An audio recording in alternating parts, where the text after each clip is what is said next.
Hello and welcome to the return of Big Finish fans. Yes, after about 2 years, we're finally back to talk all things Ravenous 2 related. Now, we've probably got a few new people joining us tonight, so I thought it'd be quite nice to sort of give you a brief of what Big Finish fans is, and obviously old-time listeners will know what Big Finish fans is, so we'll give you a bit of a rundown what's going to happen on tonight's live stream / podcast.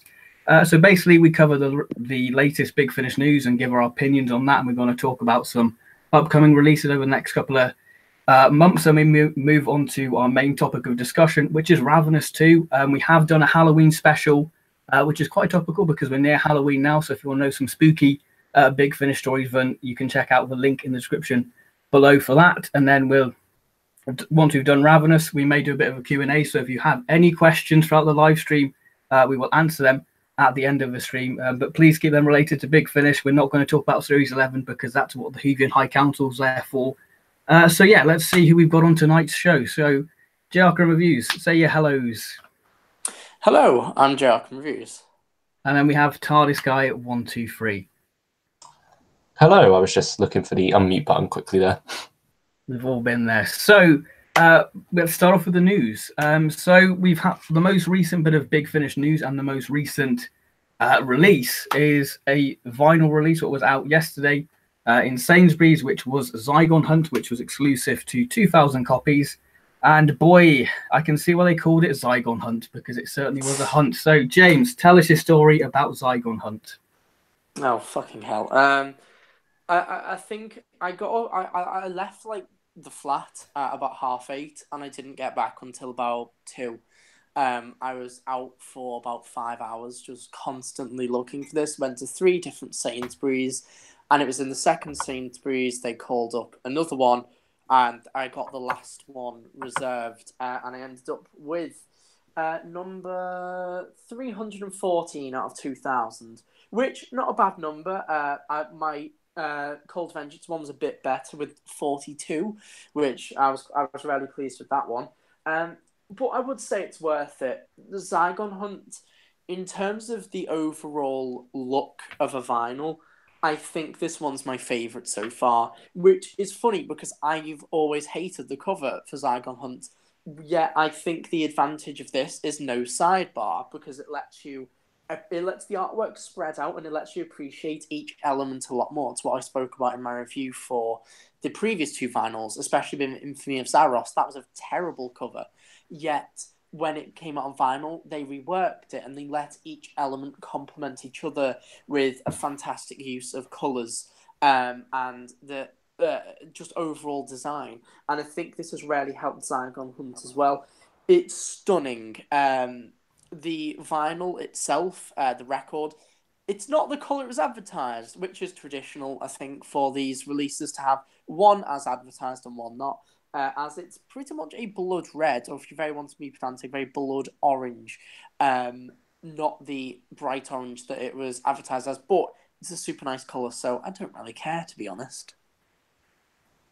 That's fair enough. I mean, the one thing what I don't like about the Zygon Hunt cover, the new one, is Leela. She's a little bit blurry, I find. Like, I feel like they could have got a better image for Leela, the cover. Yeah, I noticed that as well. I think that was a problem with the original cover as well. Maybe it's smaller, so on the CD you can't really check it right. But yeah, definitely Leela is just that a little bit blurry. It was the first thing I noticed. But I think that is just a problem with screen grabs from the 70s, I think. Because I think the only new things on the cover really was a new image of the Fourth Doctor, a different image of the TARDIS and Leela. I mean, that was the only real difference with the actual cover. But you noticed something about the logo, that it's got a bit more of a defined line to it, didn't you, James? Yeah, because of... I always notice this with thumbnails because I'm trying to rework the new logo into them. When you have like an orange or a red colour, it doesn't really work that well with the new logo. So they've added this really nice drop shadow onto it, which I wasn't too sure of at first when I picked it up. But I really like it. Obviously, I don't want it constantly on all of them, but I think just for this release, in order to help this logo stand out, it adds like this really nice pop to it. So I think overall, once again, that really just adds to the look. And I think it's even got the drop shadow on the back as well. So it is quite interesting, a little bit of a difference. I know I didn't even notice that they had a different picture of the Fourth Doctor. I think that's why I kind of prefer the cover for this one, because it's a lot more of a more focused Fourth Doctor image. And the TARDIS thinks in a better position as well. So once again, it's all about the elements being reworked to complement each other. Yeah, on the original cover, it's more of an action shot, I think. Yeah, it was them running away, wasn't it? Yeah, and I don't really think that kind of worked in a way because there was a lot of empty space on that cover. So for me, they've made one of the more lesser Fourth Doctor covers one of the best, and I'm even starting to like that Saigon on it as well. I mean, I don't know about you, but what is your favourite vinyl out of the four? Because I feel like Infamy of Azaros had the most luxury because it had a new cover artwork and it had a bit of plastic sleeve to actually protect the record. I don't think the other ones had that. So it was, it felt properly secure, like that little plastic film over it. That's a good point as well. There has actually been some differences to the sleeve with these releases, aren't they? Because like you pull them out from the top now, not from the side, which I kind of prefer because the vinyl was always falling out with Infamy of Zaros. But in terms of what I think is the best, Infamy of Zaros and Saigon Hunt, in terms of the overall look, my favourite.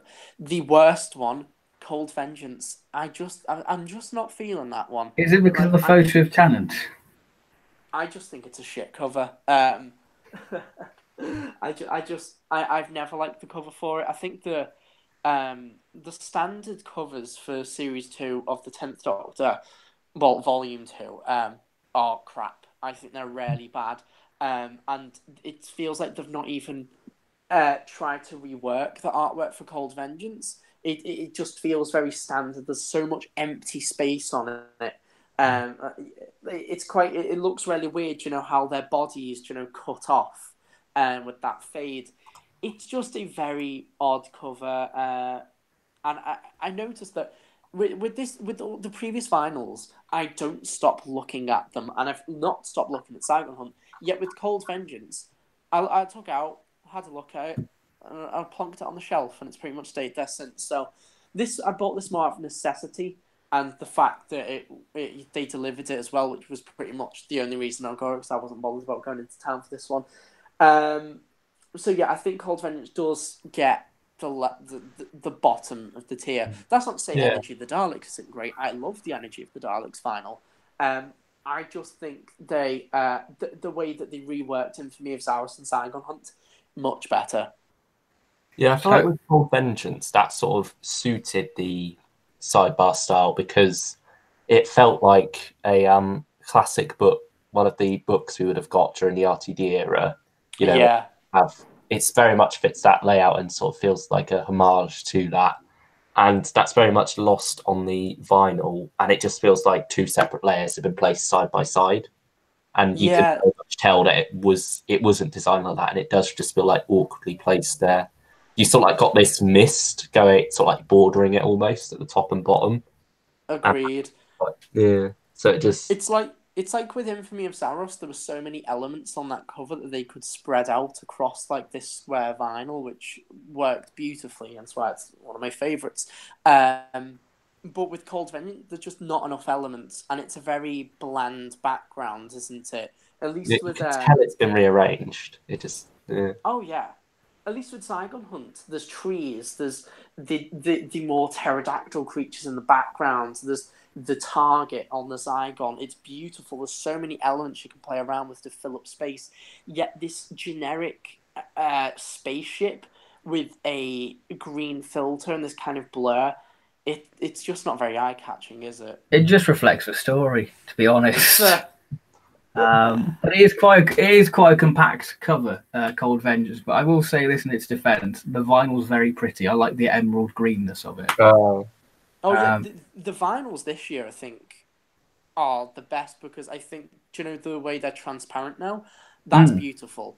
There was kind of a bit of a cheapness to how they were a solid colour last year. But I think, say if like the colour's different with Saigon Hunt, the fact that it's transparent, it has that new thing to separate it from other records. So even though the colour didn't come out perfect, I think the actual vinyl did as well. And they're much heavier as well. They're a different millimetre as well. So they're much more chunkier and they have a bit of a oomph to them, a bit of a ridge on them. They're still 180 grams? I don't know what the I don't know if it had the weight on it, did it? I don't know what the measurements are, but they are definitely thicker. And I have heard that there is a different millimetre to it as well. So I'm pretty sure someone in the comments can fill that up if they're a nerd. Right then, Luke, you didn't pick up the vinyl, but you have listened to Zygon Hunt, and I guess the third series of the Fourth Doctor Adventures is quite a big series for you because this was the time when you were getting into Big Finish. So, does Zygon Hunt, hold a special place in your heart at all? I guess a tiny little bit in a way. It was also the first one that was delayed because when I got the subscription for Series 3, it was in July. So I got the first 7 in bulk, and then Zygon Hunt came along last the next month. So it sort of holds a special place there in a way because the CD did come separately. But story-wise, I'm not really nostalgia blinded for it, to be honest. I think it's just a bit bog standard in some ways.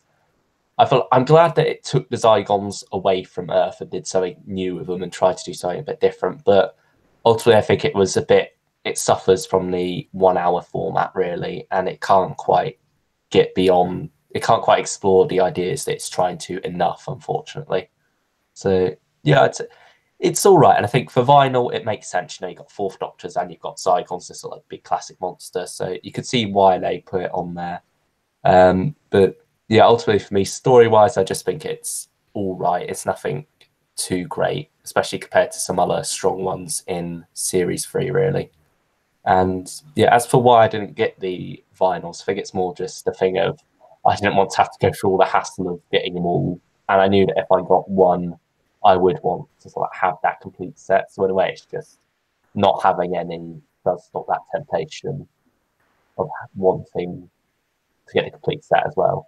Especially when if you miss one, you have the problem of all the scalpers on eBay and whatnot putting it up to 50 quid or sometimes more.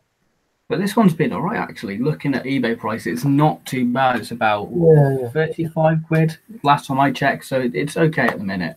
That's got to be down to like the decreased price with Sainsbury's that we rarely have to like compliment them for. 16 quid for a vinyl record in this day and age when it's very much a collector's item. I think that's stellar.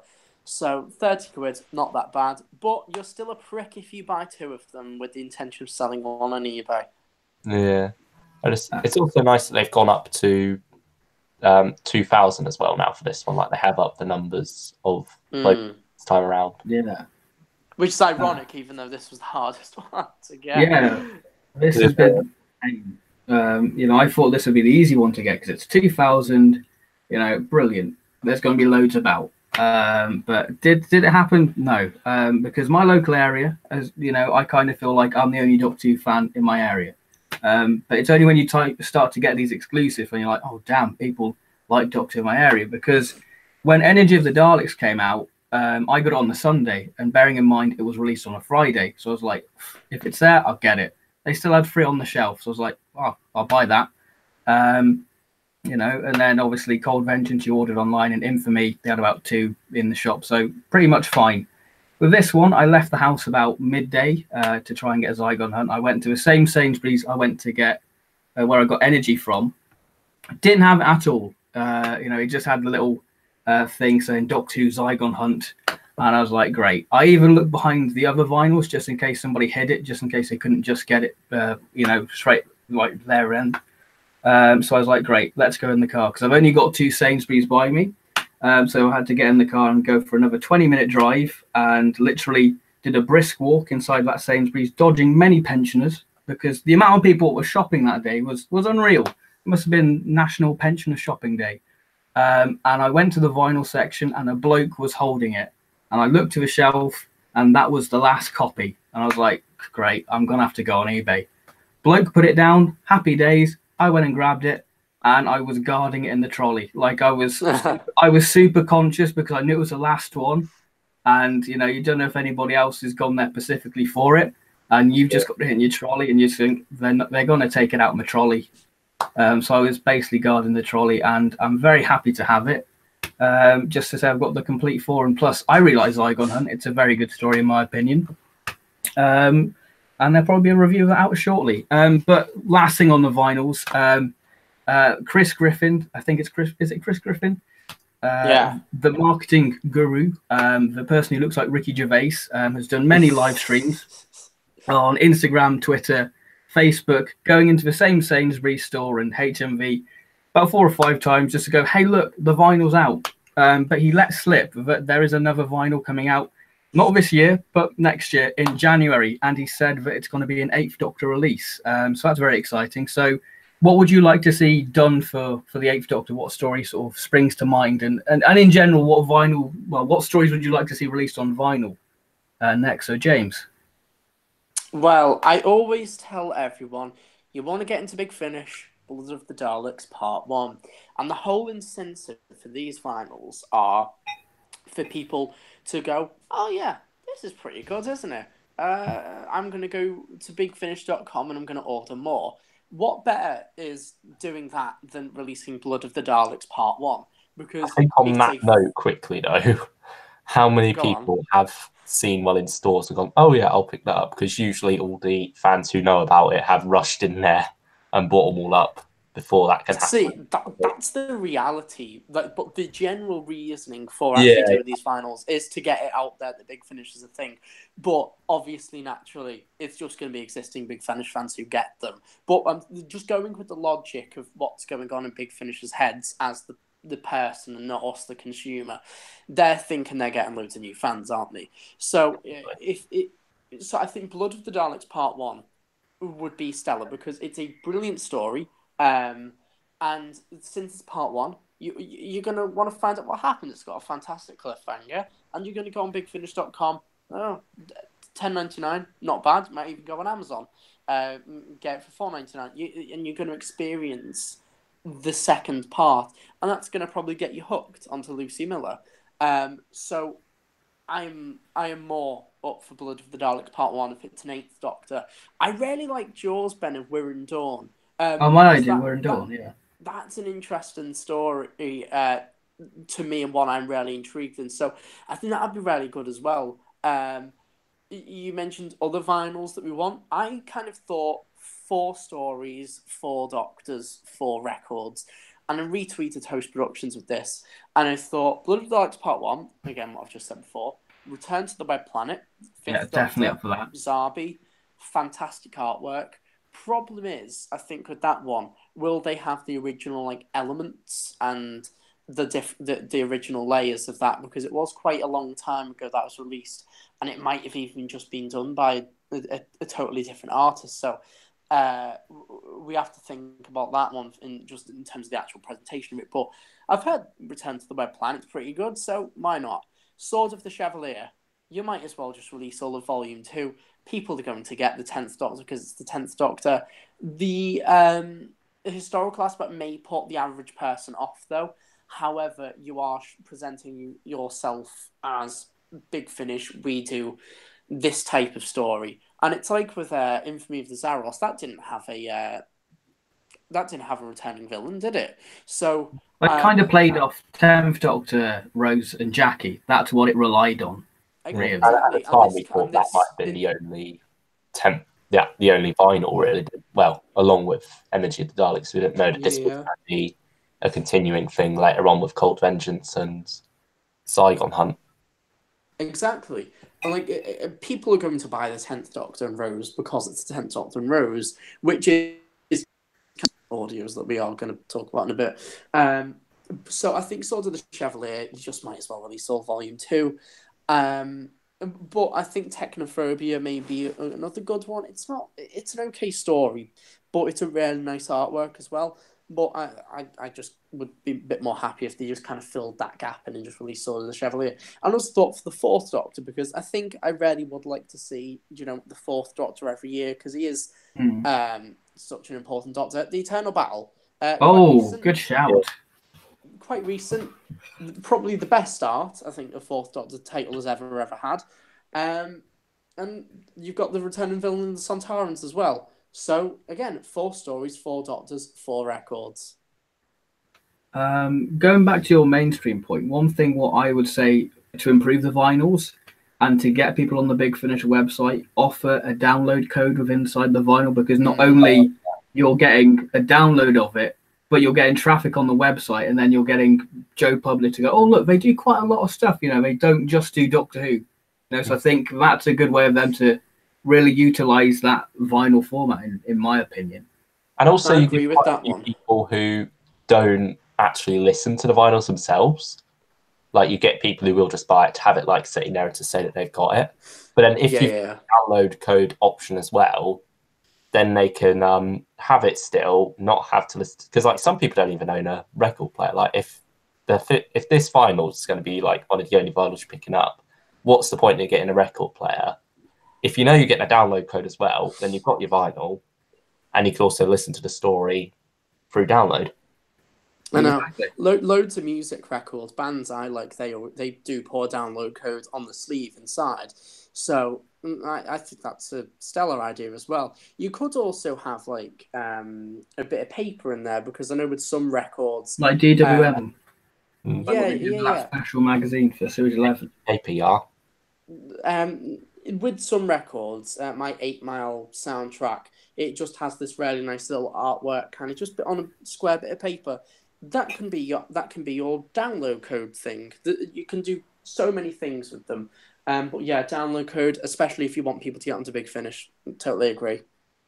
Yeah. So Luke, what would you like to see for the 8th Doctor and vinyl in general? So I feel like, just thinking realistically, based on what they've done so far, it's very much been 3 out of 4 is classic monster returning to sort of like build up that hype. I think it's got to be a 8th Doctor and Lucy Miller adventure, really. I don't think they're going to pick a random one out of one of the box sets, especially because of how tightly woven a lot of those stories are, from the from Dark Eyes through to End of Doom Coalition. Ravenous, that's changing up a bit, but I'm sure we'll discuss that shortly. But that's a bit too recent to stick on a vinyl, so I feel like it's got to be Lucy Miller, really. I like what James was getting at with Blood of the Daleks, but I don't think they would do where it's just a part 1. But also 2 parts is a bit too much for them to do on a single vinyl. How long is not Energy, Blood of the Daleks in general? Because I don't think it's an hour long, is it? No, I think it might be 50 minutes each episode. So maybe. So you could, I don't know, could you stretch and just put part 1 and 2 on there? Probably not, because I think that they already do exceed the maximum of an hour with these, and these vinyls are perfectly smooth because they're so compressed. So no, I don't think they could put 2 of them on.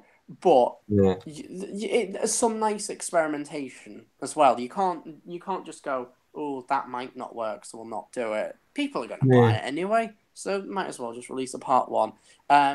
Someone on Twitter, didn't they do like the upgraded artwork for Blood of the Daleks? Simon Hodges, he done that, and that was bloody stunning. That really makes me want to see that on vinyl. Plus, I'm biased as well. It's my first ever audio that I got released. It's my first ever audio I got signed by Paul McGann. So yeah. Yeah. You mentioned We're Dawn that Ben had brought up before earlier. And I think either that or Hot House might have the biggest chance, just because they are both returning monsters versus the 8th Doctor, and it is both in that under 1 hour format they could get away with. And plus, it's also in Series 3, it was already divided up into 2 parts anyway, so they don't even have to worry about splitting that up on there. Do you know, because we were talking about a download code?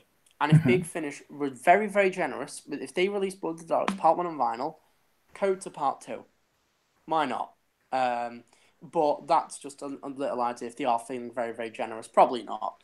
But I noticed they are releasing more codes for episodes. Like the new DWM special, you got like 5 audios in that. What for 1 on CD, 4 with downloads. So. Never know. I think they are changing their business strategy, so it'd be interesting to see how they could do that. I mean, it's not like a new thing for them either. So they've done it before, so they're capable of doing it. So why aren't they doing it? Yeah, exactly.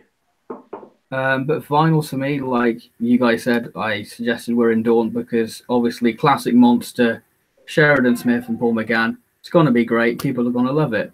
I would like to see Mahogany Murderers. I think that will look quite nice on a purple vinyl. I know that might be a bit of a niche release, but I just think Jagon Lightfoot on vinyl, it's got to be great. I mean, we can't do Jagon Lightfoot and Strax as much as that would be great to have on vinyl. But it's 2 hours. What else would I like to see? I'd like to see the last post, to be honest. But again, I'm more thinking of the obscure stuff, what people might not. And it's hard because there's not that many 1 hour stories for 5, 6, and 7. Really. So you're really limited. Like James said, Return to the Web Planet. I would love to see with like maybe a Bumblebee vinyl. That would be great. That would be quite a nice little touch. I quite like that. I think McCoy, you can only do Return of the Daleks, which I think would look pretty nice. But again, it links to Dalek Empire. But I guess that could be a nice little precursor going, by the way, we do a series about the Daleks. And with the ongoing rumours of like Dalek Empire Series 5, you never know. I suppose you could do the Voyage stories for Colin. Yeah, that's a shout. That'd be all right. What was that bonus release that was now with Colin? Trial of the Valiard? Yeah, that would work. Or Her Final Flight. Like, there's loads of early Colin stuff, isn't there? Yeah. Oh, really? Even with the Fourth Doctor, Night of the Stormcrow. That's a very good one. I think with those bonus releases, I wouldn't be too sure because it seems that aren't they mostly what's kind of on offer with subscriptions and stuff? So, who knows? Ooh, King of Sontar. I'd like to see that released on vinyl because that's again a very good story. So I guess that's the vinyl chat all done. So let's move on. Just about King of Sontar. Be quite interesting to see how they upgrade that artwork, wouldn't it? Because that artwork's quite shitty. It does need a bit of a rejig. Like after seeing Eternal Battle, what they did with like the invasion of Time Sontar, and you're like, damn, they look great on there. I think when Eternal Battle came out, we all just kind of collectively went, Invasion of Time Sontarans are the best Sontarans. They're just so clunky and they're just chunky, aren't they? They're chunky Sontarans and they look brutish. Yeah, I love them. So moving on from our Sontaran chit chat, we've got the 10th Doctor. We've got the 10th Doctor in German. Huzzah! No, we're not really going to talk about that. We're talking about obviously Volume 3 of the 10th Doctor with obviously the return of Bernard Cribbins, which is the main reason I'm probably going to pick it up. Well, I have pre-ordered it because I'm a sucker for that. And we've got Sylvia Noble, who I think, is it Jacqueline King who plays her? Has done quite a bit of work with Big Finish. She was in The War Master, and I think she was in the 10th Doctor Chronicles. And we've got 3 stories. Again, a limited edition release, and again, you can buy them single. So we've got 1 Mile Down, No Place, and The Creeping Death. So No Place is done by James Goss, which is the Wolf story. 1 Mile Down's by Jenny T. Colgan, and I think The Creeping Death's by Roy Gill. So, Luke, what do you think of the 10th Doctor?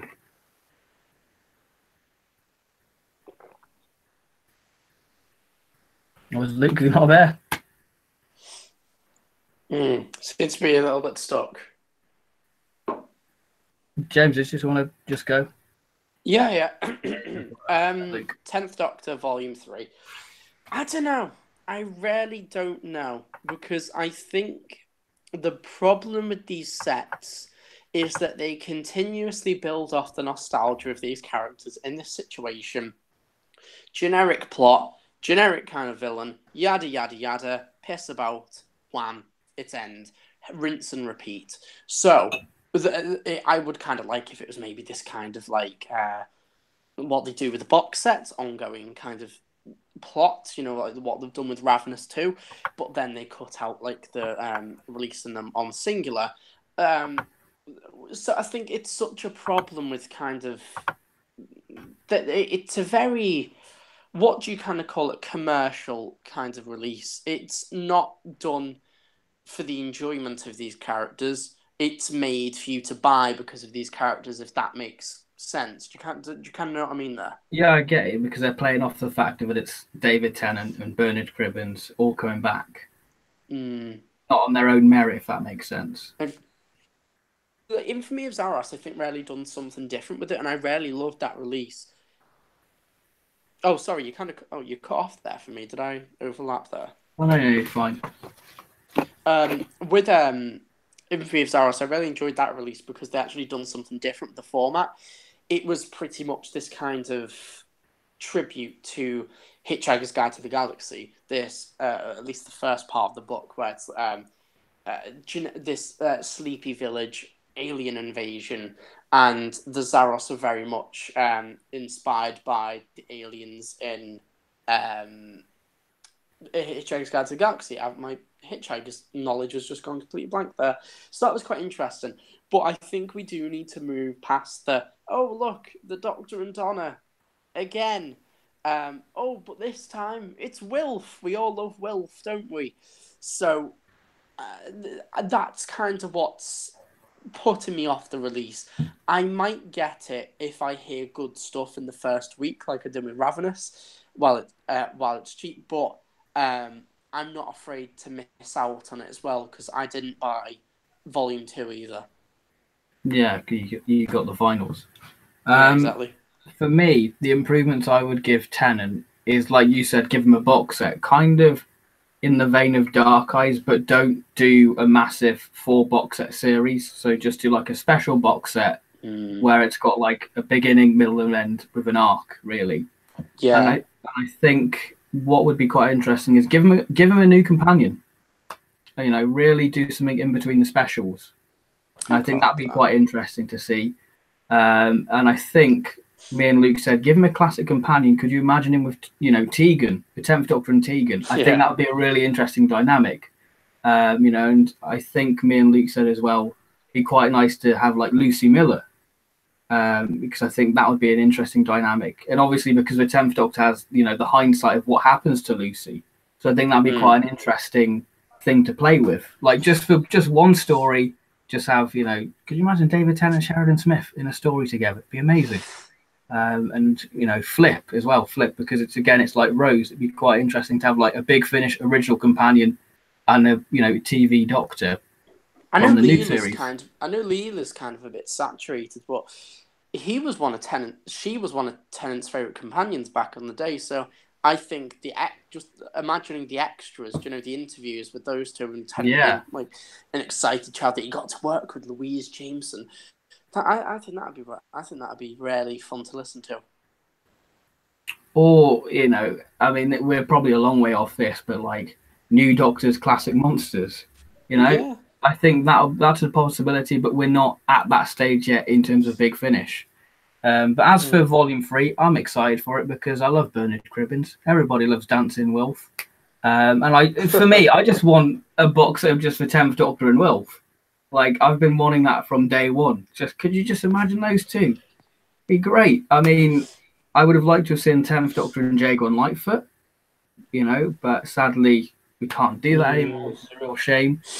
But in terms of 10th Doctor Volume 3 stories, the first one interests me. The second one, I'm a bit questionable because it's Jenny T. Colgan, where the Time Reaver, that was probably the most Marmite story of that set, wasn't it, really? Yeah, one of the only Big Finishers I've cut off halfway through and never gone back to it. And then The Creeping Death, that sounds a bit like the Great White Hurricane from the David Bradley box set. So I think that'll be quite good. I haven't experienced Roy Gill before, so it'll be quite exciting to give him a go. Luke, are you back? Are you back at all, or is he just gone? I think he's gone. Right, so we'll have to move on to the next bit of news. So should we move on with Chameleon? Because Chameleon's back. So kicking off the main range in 2019, which is strange to say, we've got Devil in the Mist by Cavan Scott. Then we've got the next story, which is basically 2 1-hour stories. So we've got Black Thursday and / Power Game by Jamie Anderson and Eddie Robson. And then we've got Chameleon Empire by Jonathan Morris. And we've got Chameleon played by John Coleshaw. And it seems like John Coleshaw might be doing another favorite character, well, fan favorite character down the line, even though it's not confirmed, because he did do a tweet this week saying that he's playing another legendary character from the Doctor Who mythos. So, James, what do you think of Chameleon coming back? Well, you know me with the main range. It needs to be a proper good story in order for me to get it. And I don't really think these kind of have the potential to, but the artwork's bloody beautiful. And Chameleon, I'm really surprised Big Finish have never used him before. I am right in saying that, aren't I? So it is kind of a bit of a big deal. It's interesting with the recasting. I think Chameleon must be an easy voice to do because I believe the chap who played Chameleon died quite a while ago. So obviously that probably hindered them for quite some time. I really love the title of the Chameleon Empire. That I just think is completely. That could be bonkers. It could be a new kingmaker. It could be very dramatic. Imagine this kind of like, again, Hitchhiker's-esque story in terms of parody, with just Chameleon going rogue and making this giant empire of himself. Who knows?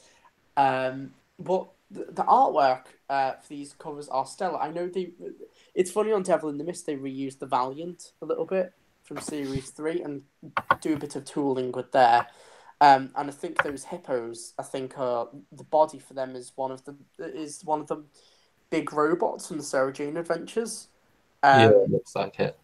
So that's quite interesting. And good old Will Brooks found some use for Davison's really shitty Warriors of the Deep hair, didn't he, for Black Thursday Power Game? Oh gosh, let's have a look. Oh yeah, I see what you mean. Yeah, I saw that and I just went, oof. Why, Will? Why? At least it's something different. It's not like the same stock photo of Davison we've seen 50 times. Yeah. So I'll give him that. I'll give him it's a bit of variety. I'll tell you what, do you know with Devil in the Mist cover, doesn't that really remind you of the Fifth Doctor box set? Yeah, definitely. It's the orange colour, isn't it? So like how Oh, definitely. Like how cloudy it is. Oh, Volume 2, what could have been? I did kind of get it in the main range last year, didn't we? Isn't it?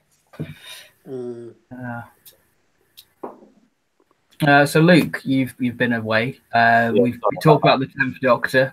So what's your opinion on the 10th Doctor Volume 3 and like what improvements would you give the 10th Doctor, and then go on to Chameleon?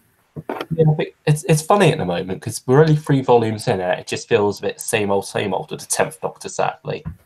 Like, I think it's because we're just getting these one-part stories and then it's done, and it's not really that much of a big event now, really. It just feels like, oh, we're getting more 10th Doctor. So I just feel like a 2-part would be nice just to shake things up a bit, really. And also it's that whole thing of it's very much the start of a RTD series each time, isn't it? You got present, past and future, or present, future, past, whichever way around they do it.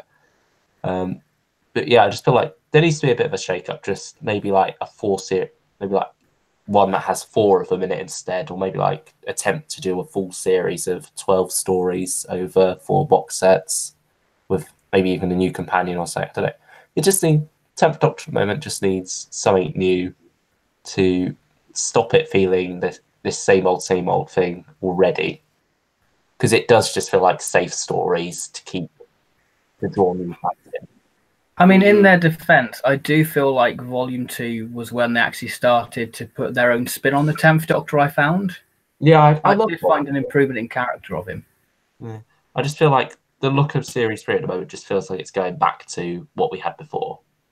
It feels like more of Volume 1, sadly. What I was saying before was that it's very much done to cash in on the nostalgia, and it's a very kind of corporate release because it really feels like they try to get as much money out of these releases as possible by releasing them on individual CDs and a box set, and then maybe if that box set goes out of print, they'll release a standard kind of dual case variant. So it's such a like kind of transparent release where you can see just the bullshit through it. So it makes especially when it's the third time around. Exactly, and it makes opportunities for stories even harder because you can't have these stories with an overarching kind of plot, or even something like Ravenous 2, where it's a very loose kind of thing throughout all these stories. Because you've got the standard release, and it really much limits the writers. So I don't know. It felt like when the 10th Doctor was announced for Big Finish, we were like, finally, we can have 10th Doctor in these like 2-part stories, maybe even 3-part stories that really flesh out his character. In the TV series, it's Tennant's 2-parters that always completely complement it, because it allows us to actually get a taste for the character. In my opinion, I think maybe the best 10th Doctor story is the Series 3 finale, because you rarely get into the head of the Doctor and the companions, and you can't get that in these 1-hour stories. So it is quite disappointing. Yeah, so Luke, what do you think of Chameleon coming back? Yeah, but I'm happy with it, really. I'm glad that we're getting a shake-up with the 5th Doctor. We don't have like another lot of Adric ones. And we're also, I think I was mainly hoping for this TARDIS team with Tegan and Turlo, just because we hadn't had that before. Surprisingly enough, like never in Big Finish. I think maybe in like a companion chronicle, perhaps. I think the closest you probably got it full cast was with the older Nissa. Yeah, and that's a bit different as well, because you still got Nissa there then. So yeah, it's not, and that was also set during season 20, whereas now we're getting into the season 21 territory, which we'd only really been in with 5th Doctor and Perry before, and they'd kind of worn that out a bit. So I'm glad we're going back. Well, they regret it, don't they? They regret doing Perry and Erebin. Yeah, although that was sort of like when it was under Gary Russell. So yeah, but yeah, I think Chameleon as well coming into it. I'm happy there, because obviously there's a lot more you could do with that character on audio than they could during the TV series, where he was just a bit too difficult to work and whatnot. So they just stuck him in the TARDIS cupboard for a few stories until they decided to just write him out to get rid of him completely. So yeah, I think they mentioned him in the Kingmaker, but he's always just in the cupboard somewhere. Like, I swear Nev Fountain did something like that, because it seemed like a Nev Fountain thing to do. Yeah, I get. Yeah, he never is mentioned on the TV series, is he? Like, you just go straight from King's Demons to 5 Doctors, and he's just disappeared. He's probably just doing maintenance. He's just playing with the Roundels, probably, because that's what he was doing in Planet of Fire, wasn't he? Yeah. He's also doing that in a deleted scene in, what's it called as well? The Awakening. There's a deleted scene for that which features him. Yeah. TARDIS. But what do I think of Chameleon? Well, it was unexpected. I mean, I think John Coleshaw's pretty safe because he's a man of many voices. And obviously there is speculation going around whether he is going to be playing another legendary character. What we've kind of come to the conclusion, it could be the Brigadier. Yeah. I mean, we're just pure speculation right now. So don't, start saying, oh, the Brigadier's on Big Finish. No, that's not confirmed yet. That's just us saying that. But I'm excited for... what's it? Is it Devils in the Mist, the January one? Yeah, Devil in the Mist, Black Thursday/Power Game, and then Chameleon Empire. I mean, Devil in the Mist interests me because it's Cavan Scott. I mean, it'd be quite interesting just to see him do a solo story, because I haven't listened to anything. Well, I've read something by him, The Shining Man, but I haven't actually had a full experience of like an audio just by him. And plus, I do love Cavan Scott and Mark Wright. I think they're great writers. So yeah, I look forward to that. And Chameleon Empire, obviously we don't have a cover, and I think that's what's intriguing me about it, because we don't know that much about it. So that interests me a lot, that story. So if we move on to the last bit of news before we go on to the bit of future releases, which is the Diary of River Song Series 6, which we've got 2 story details. We've got Person from the Web of Fear back, and we've got a bit of a... Episode 0 for the Talons of Weng Chiang. So, Luke, what do you think of this? I think my initial reaction is, do we really need this? Is this something that's going to add anything new to it? And how much can they do with it, given that they can't give it a conclusion as such? Like the Talons story, the conclusion to that obviously happens during Talons itself. So it'll feel a bit odd there, how much they can do. And, just intruding in stories we already know, so like messing about with the legacy of those stories, is that really a good idea? But at the same time, I feel like I haven't been disappointed by River Songs so far, really.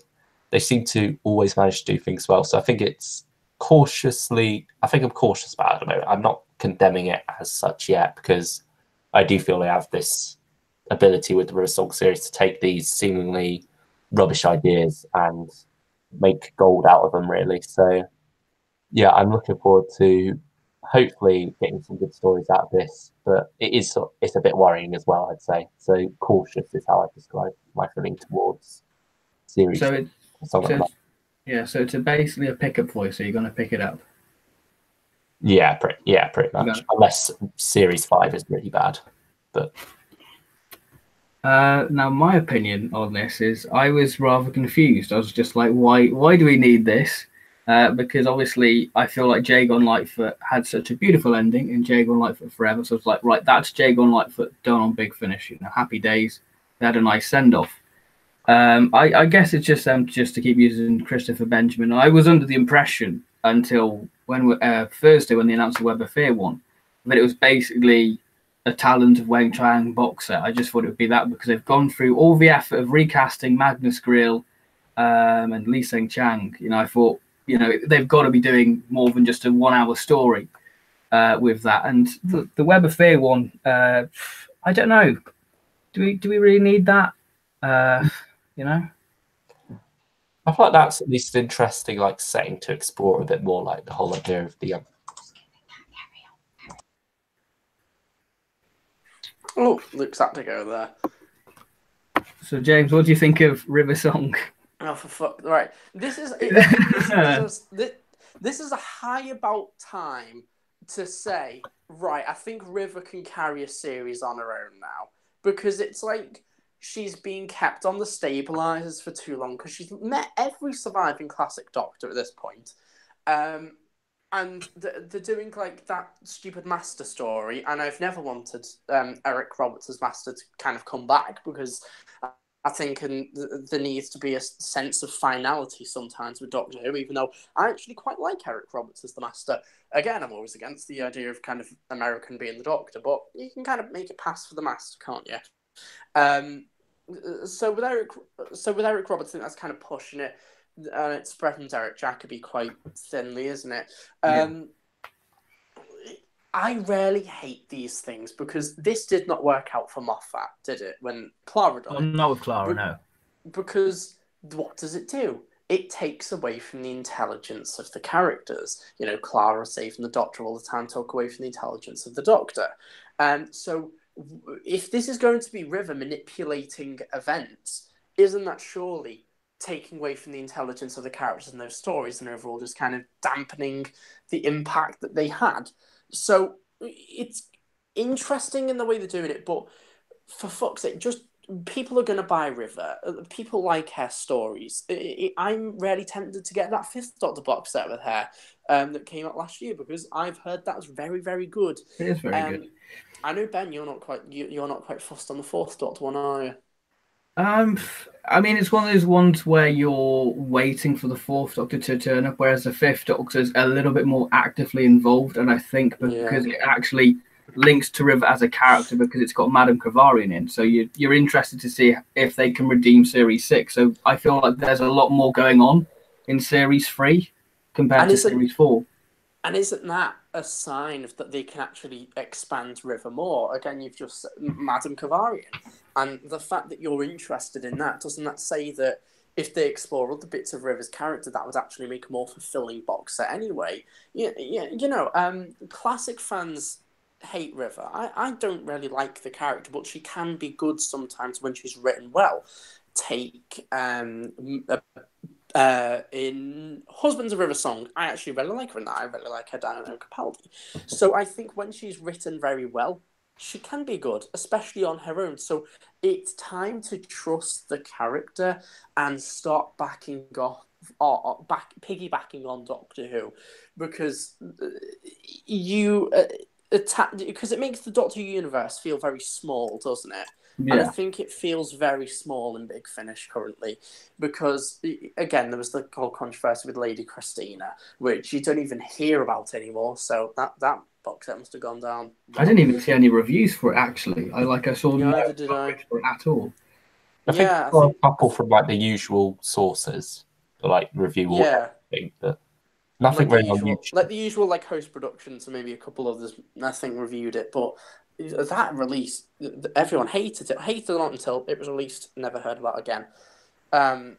So instead of doing those box sets, maybe just do a bit more experimental stuff with River on her own rather than this piggybacking on stories, especially iconic ones like Web of Fear. And I don't really think Web of Fear has even much traction even to go on, really, because it's a very simple base under siege. And I think what I don't want ruined with Talons of Wang Chang's the mystery and the nuance behind that, because there's a lot of you want to know more about Magnus Greel, and Big Finish have already done that, haven't they? So I think it's limited in what you can do as well. And I really like your kind of like, it was very poetic with Jacob and like Forever being like the end.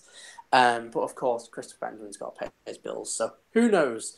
But as I was saying, yeah, I don't really think anyone is that too thrilled about that news, to be honest. I mean, just going back to River, not being just use River on her own. I feel like Jenny started off all right, because literally Jenny, the only thing they had from the classic, from the series itself of Doctor Who, was the Ood.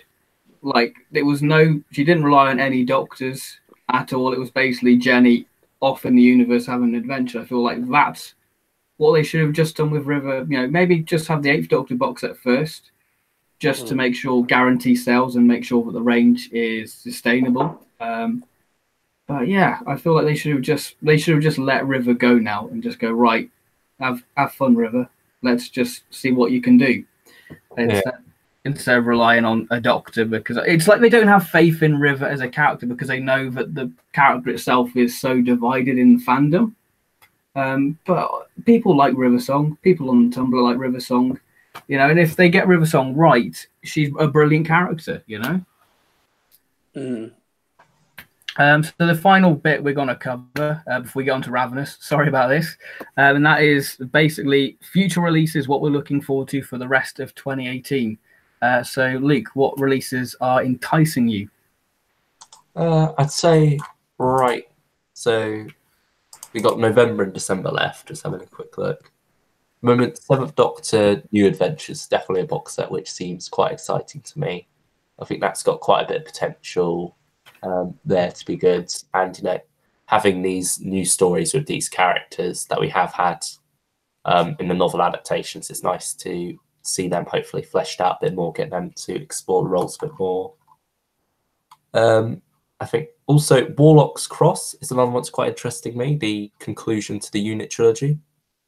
I think there's quite a bit of potential for a good story there, quite an exciting story looking into Unit, and Entanglement also from the early adventures next month.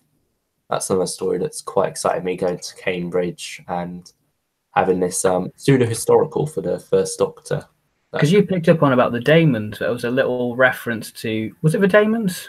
Yeah, it was like randomly the Daemons. In episode 1, you hear sort of like the TV presenter talk about things to do with sort of like things in connection to the dig, so like just things along similar lines, I guess. And one of them he says is the Cambridge incident of 1939, and this is obviously set during the 1930s. I think it might just be like a random coincidence, like they might not even realise that line exists in the Daemons, because it's very much a tiny thing. It was just something I picked up on after hearing about this story that made me think, oh, perhaps.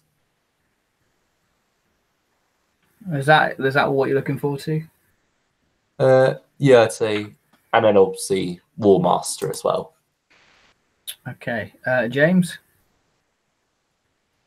Oh, this for upcoming releases. Yeah, upcoming releases. What you're interested in buying? Again, what I think I do with Big Finish now is to see if I'm interested in a release. I won't pre-order it, but I'll see what you guys think. And then we're the guinea pigs. Yeah, pretty much. You rarely are the guinea pigs, and you've been that for like the past 4 years. So I'm super interested in Seventh Doctor, because I think I've still not forgiven Big Finish it's not their fault. It's just the nature of the story that it was. damaged goods just really kind of pissed me off and kind of ruined the Seventh Doctor for me a little bit. Just one scene, and it all just came tumbling down. Because you know he was very close to becoming my favorite Doctor of all time.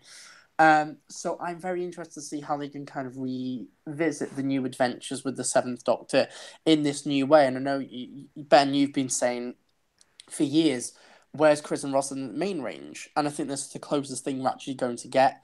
This could either go two ways. It could be, like Ravenous 2, this continuously set of good stories that satisfy the listener. Or it could just be a generic kind of dumpster fire of silver robots and Nash wastelands, really. So I'm quite kind of worried, I guess, for how it can be. So with Seventh Doctor, I'm going to see War Master, definitely series I want to get into. Again, I think pretty much this week I'm going to try and order the first one, since it's only £17 on Amazon. So I'm going to try and get that. The thing with the War Master 2 is the artwork, even though it's done by a fab artist, I just don't think it's got that time-bending kind of like lovely, almost psychedelic effect that the first set had. And it almost is a bit more generic in terms of like Lady Christina or what the Jenny artwork was, which is quite worrying. But Derek Jacobi is a fantastic actor, so you never know, he could carry it by himself. So who knows? But those releases currently are the only ones I'm kind of got my eye on. Again, with Warlock's Cross, I think that could be quite interesting. The Seventh Doctor releases I have heard have been a bit little meh, so who knows with that one, but it is proper. That does look like proper TV movie McCoy. I Am the Master's out at the end of the month as well, isn't it? I'm guessing that might come out on Halloween. Hopefully it does. I'm really looking forward to that one, because that was announced last August, was it? This was announced a year ago. About a lifetime ago. Yeah, it was a long time ago. Yeah, we've kind of forgot about it, and it's just kind of creeped up on us. I get a bit like the Master himself. So that does sound quite interesting. It's only £2.99. It's not going to put a dent into my budget. I'm definitely going to try and listen to that one. But other than that, I really just don't know. Unit doesn't really interest me. I guess it's just more what I'm focused on is War Master, that Seventh Doctor box set, and eventually Ravenous 3. Okay, for me, the Seventh Doctor box set intrigues me. I hope that they have the Virgin New Adventures feel to it, so maybe a little bit more, a bit more hard-hitting, a little bit more darker stories. Just to redeem the Seventh Doctor, because the Ace and Mel stuff hasn't really been doing anything for me for the past, 2 years we've had it. Now this is the third trilogy we've had it of, and it's really dented my love of the Seventh Doctor, just because the stories, there's only one real good one, and that's the Silurian Candidate. Out of the 9 stories what they've done, that's pretty bad that you only like one of the stories. So yeah, I mean, Warlock's Cross excites me because I'm a big fan of TV movie McCoy, and I really like Klein as a character. I always get excited seeing the TV movie Seventh Doctor, Project Lazarus, and I love the Klein trilogy. Thousand Tiny Wings is such a brilliant atmospheric story. It's really good. Yeah, and obviously Seventh Doctor, going back to that, we might be doing the Big Finish fans on that if James gets it, and the reviews are good, so we'll be possibly doing that in the near future. What else am I excited for? War Master 2, I'm a little bit on the fence, I'm going to be honest, because I really enjoyed the first box. I thought that was a really tight, concise box. It had sort of a beginning, middle, and end, well, especially an ending. I thought that wraps up, the War Master brilliantly where it leaves us, and obviously it leads into the TV story. So it's just like, yeah, that's brilliant, nice one-off box set, wonderful. Whereas this one, I don't know how to feel about it. Like, I'm still going to get it because I love Derek Jacobi's portrayal as the Master, but I'm a bit more wary about this one. I'm going to be honest, because I don't think you're going to top it. I feel like it's going to be a Dark Eyes type of thing where the first box set is just god tier, and then the rest are just, you know, there. So those are the releases I'm looking forward to, and hopefully in the next month you'll probably see another Big Finish fans on the 7th Doctor. So let's go on to the main event after all that news and waffle, which we're very good at, which is Ravenous 2, the last installment of the 8th Doctor for 2018. And dare I say it, what a very good way to close the year off for the 8th Doctor. So Luke, you picked up the first Ravenous box set. So what was your brief thoughts on that as a whole, and what were your sort of expectations for Volume 2? Yeah, Volume 1, I'd say, had 2 okay stories, really, like enjoyable enough, and then it was just that 2-part finale, which sort of left me cold, really. It was just a lot of missed opportunities, a bit messy, and it very much feels like it's Doom Coalition 5 in a way. It's just wrapping up loose ends from that. There's a little bit of Ravenous in there, but not really a lot, to be honest. It's just an awkward box set in a way, and didn't really leave me too excited for what was coming next. Fast forward a bit, we get details, we get a cover, and I actually got quite a bit excited for Ravenous 2, I'll be honest. It was like cautious because I knew Ravenous 1 didn't turn out that well, but at the same time, these stories looked like they really had potential. Loved seeing the Rock Robots back, and especially that middle 2-parter, Better Watch Out and Fairy Tale of Salzburg looked quite good. You had these creepy monsters on the cover and whatnot. So yeah, I think that sort of turned me around a bit and made me a bit more excited for it. But yeah, Ravenous 1, as it left me, I was just a bit cold on, really. Like, it had the first 2 stories were good and enjoyable, but because they didn't tie to the arc of the box set, so to speak, it was just a bit of an awkward set on the whole, really, which is a shame, but yeah. For me, Ravenous 1, I wouldn't say I was too brutal in my review. I think I was fair. I feel like they didn't really know what they were doing. I feel like they had 2 stories left over from Doom Coalition in the form of Their Finest Hour and How to Make a Killing in Time Travel. Like, if those felt very weird. I mean, I guess they're nice stories to break you back into the 8th Doctor's world, but they didn't really do anything for me. Like, they did say Ravenous was more of a loose arc, which I was very worried about, because Doom Coalition, that was my main fault with it, that it took so long to actually get onto the main thing for Doom Coalition. That was my main criticism for it. And then we had the Candyman 2-parter, which was a bit of a disappointment, because that was the thing you're looking forward to, because it was a monster we never thought we would see come back on audio. The Candyman, we thought, one-hit wonder, fine. But I didn't feel like they used the Candyman to their advantage. I feel like they could have really played with the Candyman. So Ravenous 2 was just a weird one. It's like they had the ideas there, but they just didn't have a structure for it. And I feel like Ravenous 2 actually had a structure. And I feel like they actually had a direction and purpose, whether it's because the Ravenous is this horrible thing, and this box set is to do with all horrible, creepy, scary stuff. It actually felt like it felt worthwhile getting.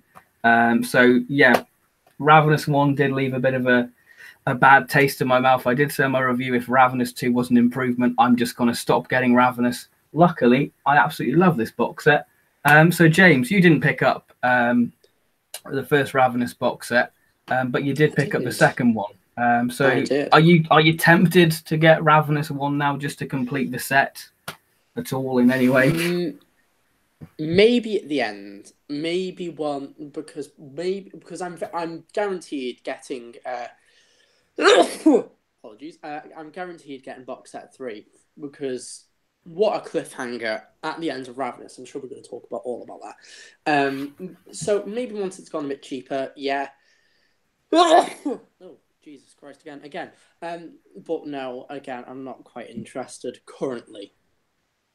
Okay, so might as well crack on with it. Let's go straight into Ravenous. So let's kick off with the first story, which was Escape from Cawdor, where we see Liv return to Cawdor, which this story is essentially a character piece for Liv, and I think that it's a very beautiful story for that, because bearing in mind Liv and Helen have just been reunited, because the whole first box is basically trying to get Helen back with the Doctor and Liv.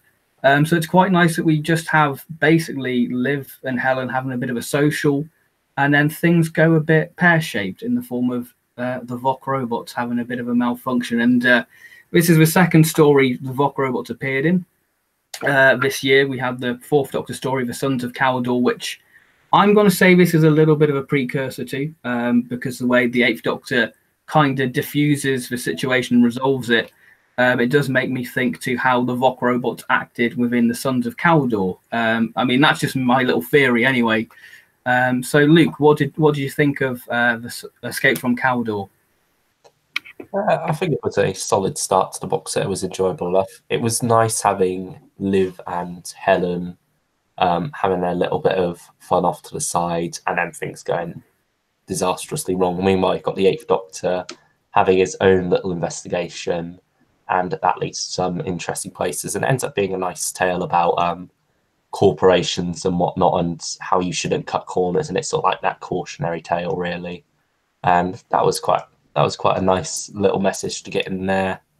And it also had some nice horror moments. Like there's this one bit where you have Vok robots sort of like in the ventilation shafts and whatnot, and just like hear these. You could really picture that. You know, you could just see it, all black, all in darkness, and just the red eyes glowing. I thought that was a really great, visual in your mind. I found quite a striking visual. Yeah, that was definitely a striking moment. So like the one standout horror moment of this story, and then them sort of like bursting up through the floor and whatnot. So yeah, I think it's just an all right story, really. And it went a bit downhill towards the end. So like the way it's all resolved for me felt like it wasn't like it built to a climax. It just sort of slowly diffused, really. Yeah, I get that. But yeah, I think on the whole, it's just a good start to the box set, really. Nothing amazing, but something you can stick on and enjoy and listen. I mean, I do agree with you. Like the last half of the story does let it down, especially with what happens with Liv. I feel like because what happens with Liv, I don't really want to spoil it, but I feel like there should have been a bit more time before we went back to Liv in a way. Yeah, I think that was my main fault with it. But I think overall, it's a nice, simple story. What isn't too taxing, it's got a nice little bit of callback to Doom Coalition 3. What you don't really need, because it's all about Liv and her sister, because there's a bit of animosity between those two characters, and about her father, which I think was Absent Friends was all about, really. Yeah, I think it's nice sort of like how they did tie that up, to be honest with me. I like that they've brought that together and had a little bit of that, especially given what happened with Helen's family there. And so it's nice that Helen now values that even more in a way. And so it is a bit important for Liv to reconnect with her sister. Yeah. So James, what do you think of the first story? I think the first story is the prime example of how to make what I kind of deem a nothing story into something. What I mean by a nothing story is a story in a box set with not that much plot in the overall Ravenous arc, yet it actually makes it very enjoyable, and I think really ties into a theme that isn't horror. What I think Ravenous really does have for the main three stories, not Seizure. That's more of a more intimate story. This is what I would stick on if I fancied some Vok robots, because I wouldn't probably sit through all of Robots of Death. Brilliant story, but sometimes you just need to be in the mood for a classic. This was an hour long. The Eighth Doctor, charming as fuck, as usual. And I really love the expansion that we do get with Liv, because I was never blown away with it in Doom Coalition 1. So with this, with her sister, especially because I missed out on like Doom Coalition 3 with that stuff, I think it really adds something for new listeners as well, to give us a reason to care about Liv. Helen kind of gets a little bit the back burner, but I rather do like the dynamic of Helen only being the one who just doesn't have an idea what the fuck's going on, really. And I really love probably my favourite scene in the entire audio is just when Helen and Liv are in the cafe, because they're talking. It gives motivations for the characters. It allows them to just flesh out a bit more. It gives reasons for why Liv wanted to get away from Caldor and why she took up the job. It also gets into stuff with Helen as well. it's so nice. And then, of course, the Fox Rubber just burst through the wall, as very usual for Doctor Who style. So it's not a perfect story. It did lose me. Kind of, I want to say about 60% of the way through, because I think a problem with this box set is pacing. It kind of blows a lot of stuff out in the first half, and then it's a little bit of slow trickling, and then the end where it has quite a quick climax. So that was my only downside for this story. But it's just so enjoyable because it's beautiful in the way it presents Caldor as a place. Caldor is always the thing that has interested me. You know, you've got the Magic Bullet series with Caldor, that I'm quite intrigued in. So it's just this world building that we feel like we're actually on Caldor with these characters. I loved the corporate side of it. I thought that was quite funny. Quite ironic coming from Big Finish nowadays, but we're not here to diss.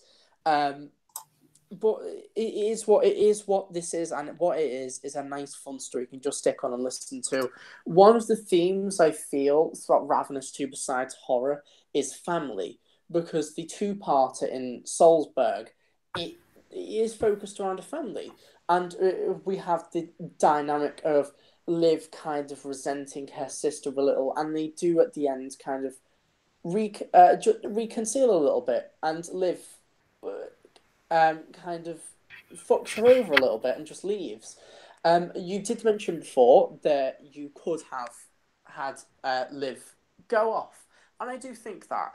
But I kind of stopped thinking that when the Salzburg two-parter came along, because I feel that story really did need Liv, because she added this really lovely, almost doctory dynamic.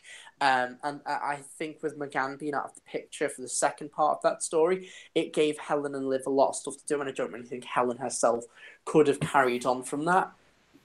Just another criticism for this box set. Once again, I think what is a bit annoying with Liv and Helen, they sound the same. Liv has a bit of a deeper voice, but sometimes, and I had this in Doom Coalition, you don't know who is talking until they say the name, and it's just an unfortunate thing of them just sounding similar. It makes me wonder, in voice acting, can't you put on a little bit of a different voice accent just to separate them? That's just a thing to do with these characters, and the actors behind them. It doesn't. It takes you out of it a little bit, but well, there's nothing you can really do about that, really. I'm gonna be honest, I've never really had that problem, but I can see what you're saying about the voices being similar. But I think I have always been able to differentiate them. To be honest, I've never. You get used to it. Hear things differently. Yeah. Yeah, you kind of get into the groove a little bit, but it's just parts. It loses you until they say the name. But Caldor, excellent story all the way around. Besides that little kind of 60%ish through the story, it kind of drops a little bit and with the pacing. But you know what? Really solid. I really want to re-listen to this one again. Would you say, just both of you, would you say it's your favourite Vok Robot story Big Finish have done? Oh, well, it's miles better than Roboproof. Yeah. I got the free download for called Sons of Caldor. Jesus Christ, there's too many Caldors. And I really wasn't kind of impressed with that one. So yeah, I think this is really my favourite Vok Robot story for Big Finish, because the Vok Robots, they're not the centre, are they? They're kind of this... I don't want to say an afterthought, but there's the threat in the big corporate guy who's at the top of everything, and there's also that engaging dynamic with Liv and her sister, along with whatever the Doctor's doing as well with his little gallivanting adventure. So it just balances these kind of one-dimensional villains, and it has them as more of the oncoming threat, not they're the they're part threat. of the environment in a way, aren't they? Exactly. They're furniture, basically. Yeah. Exactly, and that's a part of the world building of Caldor, and I think this is what the story does best with. It fleshes out Caldor with this, with this scenery that they describe, even the music at the beginning. I said to you guys, it's kind of this futuristic modern hip hop because it's got that beat. Funky sci-fi. Yeah. Yeah, and it was stunning and it's beautiful. And every story in this box that had music to complement its environment beautifully. So, what I'm trying to say is, I was completely in love with Caldor. All right, Luke. Yeah, I'd say it probably. I have only listened to Sons of Caldor. I think is Robophobia the only other one they've done. I believe I so. think Yeah, so, that yeah. listened to, but yeah, from out of the two we've had this year, this is definitely my favourite.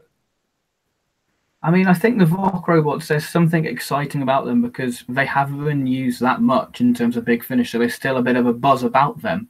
Yeah, Really. Whereas, like most monsters, Big Finish have just kind of overkilled. So I feel like the Vok robots have kind of got a nice balance between them.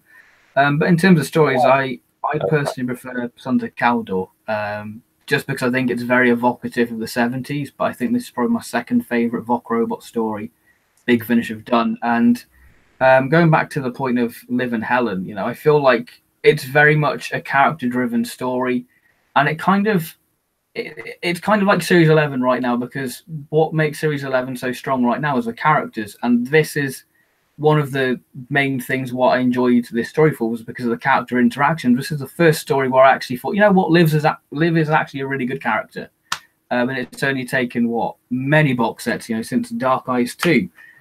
So that says something about it.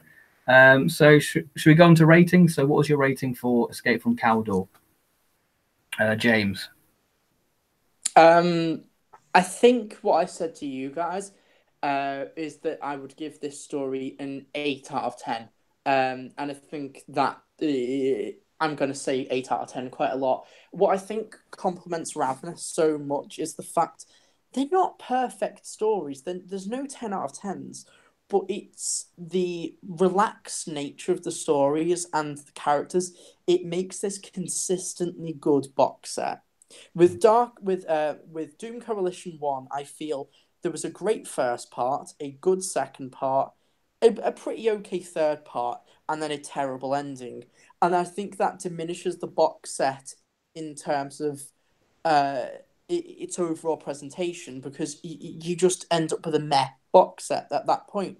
While with Ravenous 2, it's this just completely good box set, and I think that is what Big Finish and I think Doctor Who needs. I said to you, Ben, last night, it's what I want Series 11 to be. I don't want it to be like Series 10, where there's some stellar stories, but there's some shit ones as well, which I would like it to just be this consistently good thing, and I feel Ravenous 2 replicates that very well. And what you said before with the character driven, it's very reminiscent of Series 11.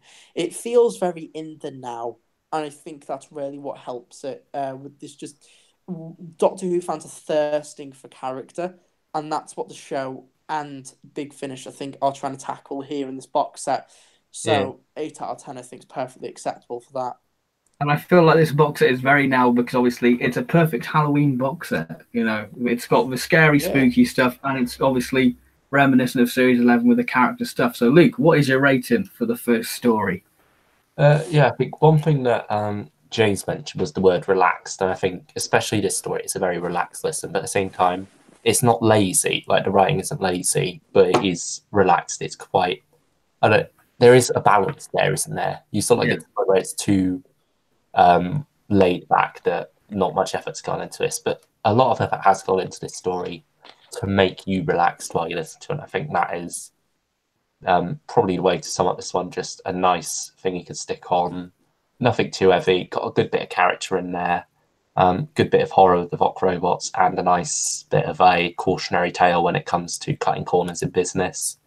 So I think, I don't know, I was torn between 7 and 8, but I think I'll be generous and go for an 8 here.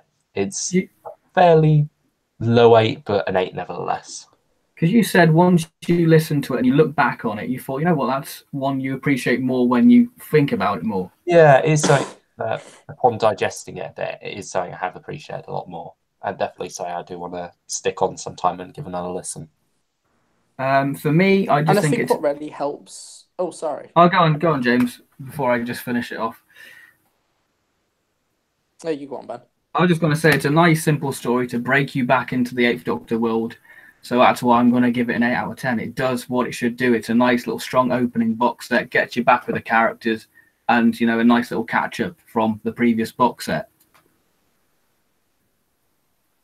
And what I was going to say before is, when you look back on it, it really does have that appeal and desire for the Vok robots. And I think there's this really good line in the story where it talks about the beauty of the Vok robots and the fact that they are just teetering on the edge of the uncanny valley, yet they have the sense of familiarity as well with them, which is comforting in a way, because the design of the Vok robots have always interested me. With its kind of Oriental, They're very Chinese beautiful, aren't they? Yeah. I think that's what makes it quite sinister. Chinese look. Yeah, exactly, and it bridges the uncanny valley in the way when they're all smart and innocent. You love them. They are amazing. D84 in Robots of Death is the most adorable thing ever. I love D84. Yet when they go evil, it just oversteps the uncanny valley, and they are scary as fuck. And that's what makes them such fantastic villains, I feel, with the Vok robots. Yeah. One of the cleverest designs in Doctor Who history, whether that was intentional or it wasn't, they're beautiful, and I think they're so underappreciated. Because, it's not a design that tries to be overly robotic, is it? Exactly. It's got that humanity, but that vacantness as well. Again, with that flip of the switch that they have. Do you know what would really be interesting? Just a Big Finish story where Vok robots are actually kind of good, and there's maybe another threat in a different place. I feel that'd be quite good, just to kind of not dampen them down with the whole "oh, we're going evil again" kind of thing. Wasn't that Sons of Caldor? Yeah, Sons of Caldor was basically that, because I think they were trying to dismantle the Vox, weren't they, from memory? Oh yeah. Maybe, the Vok robots were very much the oppressed in that story, weren't they? Yeah. So there's a lot of stuff you can do with them, and I think, again, complementary to the design and the desire. It's like when you speak to people who grew up with Doctor Who, they're like, "Oh, I love the Zygons, I love the Sea Devils back in the day." No one ever mentions the Vok robots, and I feel need a bit more love. I think also if that was something that were to come back in the new series, in a way I don't think they should, but if it were, there wouldn't be much need for a redesign at all, would there? Really? I don't think they should redesign them. They've got that lovely retro charm to them as well, which I think would suit the direction that the series is going rather well. Yeah, I guess the closest we've come is Heavenly Host, isn't it? In the Voyage of the Damned, that was very much a homage to them. Yeah. Oh, that entire story was a rip-off of Robots of Death. Yeah, homage might be a generous term there, but yeah. So moving on to the scariest fuck, as James said, which is You Better Watch Out and the Fairy Tale of Salzburg. We're going to cover this as one thing because it is essentially a two-parter, and I have to say it works incredibly well. So James, let's talk about the scariest fuck story.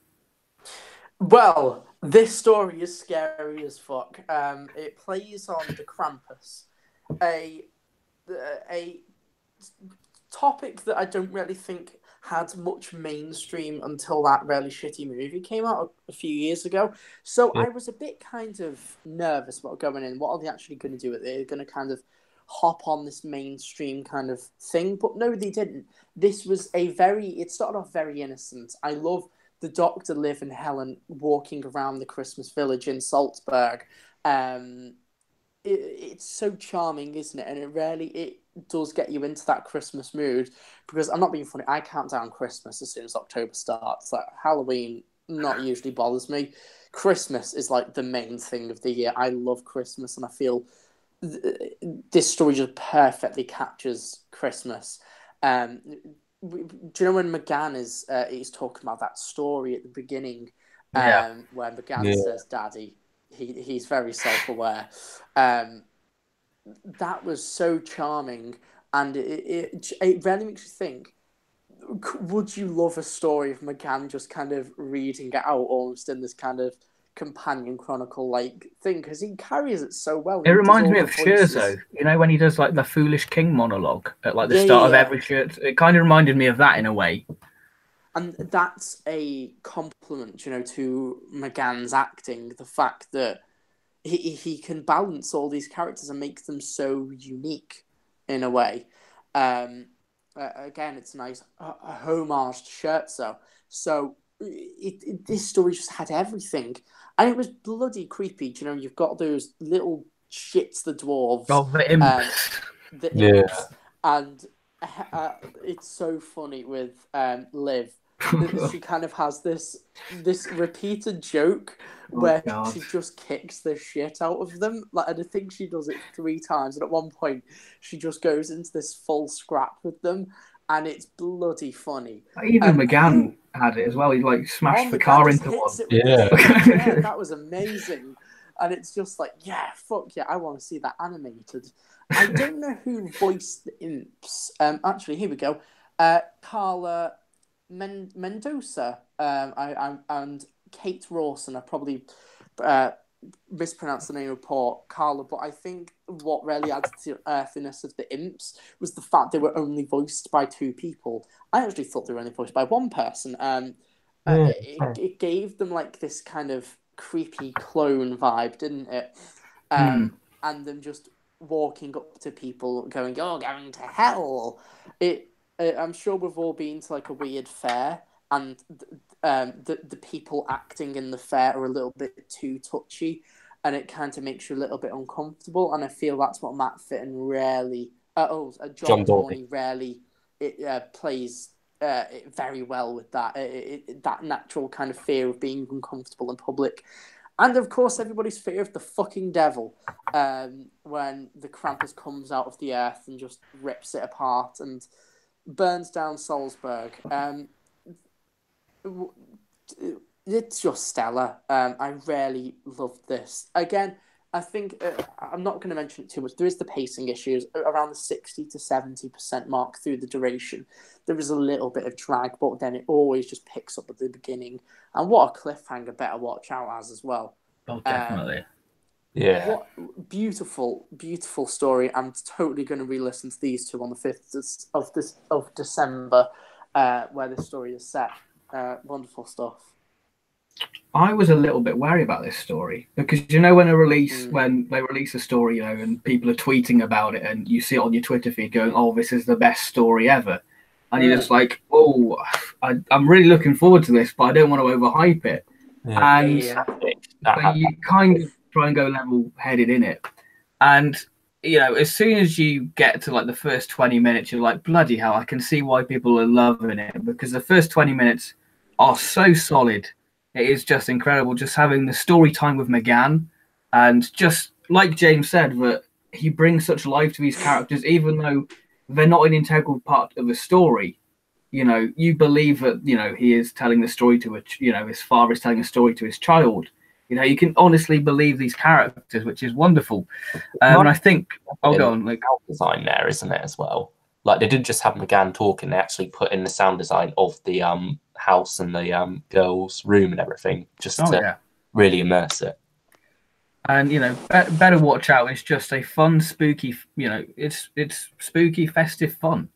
You know, it's a really joyous story until you get sort of the halfway mark when things really start to go awry. And I honestly feel like this is the new Chimes of Midnight. I personally prefer this to the Chimes of Midnight. It's just a wonderful story, and I feel like this is what a Doctor Who Christmas special should be. Like, I feel like if they're going to do a Christmas special, this is what it should be. I just feel like it ticks every boxes. You know, it's got your festiveness, it's got your spooky horror stuff, it's just got everything. The imps, I feel, are really great because they kind of play on that psychological horror, because everybody's done something bad in their life. Everybody has sinned and you're going to hellfire. You know, I feel like that's great because they make you think, "Oh, I have done something quite bad, haven't I?" Even though, you know, and obviously that's quite a nice, fun way of how they revolve it in the Fairy Tale of Salzburg. You and I think that this is probably McGann's best story in a long time. Like, I feel like this is the best McGann story since the first Dark Eyes box. I just absolutely love it. But my one criticism with the actual story, and it's only minor, and it's the actual Krampus. I think the voice is a little bit generic, and I kind of wanted a little bit more of the Krampus. Like, I feel like the imps were very much the main threat, and I guess I know why they did it, because they wanted to make sure the Krampus was like, oh, he doesn't have to lift a finger. The imps will bring the sinners to him. But that's my only criticism for it, really. So, Luke, what do you think? Yeah, I do really love this story. It was so immersive, and it's very Christmassy at the start, and I love that. So, like, the dialogue between Liv, Helen, and the Doctor, there is some cracking lines there. It's very well written. It feels more Guy Adamsy in a way. You're right. Like, a lot of Guy Adams's dialogue is very witty, very snappy. Everything's very good, but it feels natural. And I think this story almost feels more like dialogue-wise it was written by Guy Adams than the actual story he did, Seizure. But yeah, I do love the back and forth they have at the start. There's that joke about the Doctor when they're picking a sausage to have. He says, like, "I'll just do what I do, pick the one with the funniest name." And then Helen's just like, "Oh, is that how you pick your companions?" And it's just like, "Oh, you watch it." Yeah. Little exchanges like that, it's all very well done. And I think James was saying earlier about how sort of like Liv taking a break, how that wouldn't really have worked for this story. And I agree, this story very much flourishes on that dynamic between the three of them.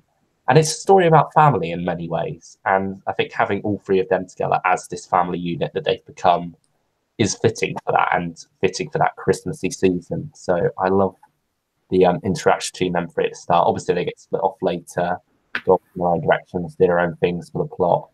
But I think it's a magical story. It really is very festive, very fun to listen to, scary at times as well. It has some very good horror elements, particularly Better Watch Out. I feel like that's where you get a lot of the good horror in, even in like McGann's little story time bit. There's loads of good bits like that. Once the Krampus rises, funnily enough, the horror sort of goes down a bit, and it's more based under siege in a way during Fairy but I think overall it's still very enjoyable, very much got this magical quality to it, and I do really enjoy it throughout, I would say. And I love that it's not quite told in order, and you sort of like do have a lot of intrigue as to what's going on there.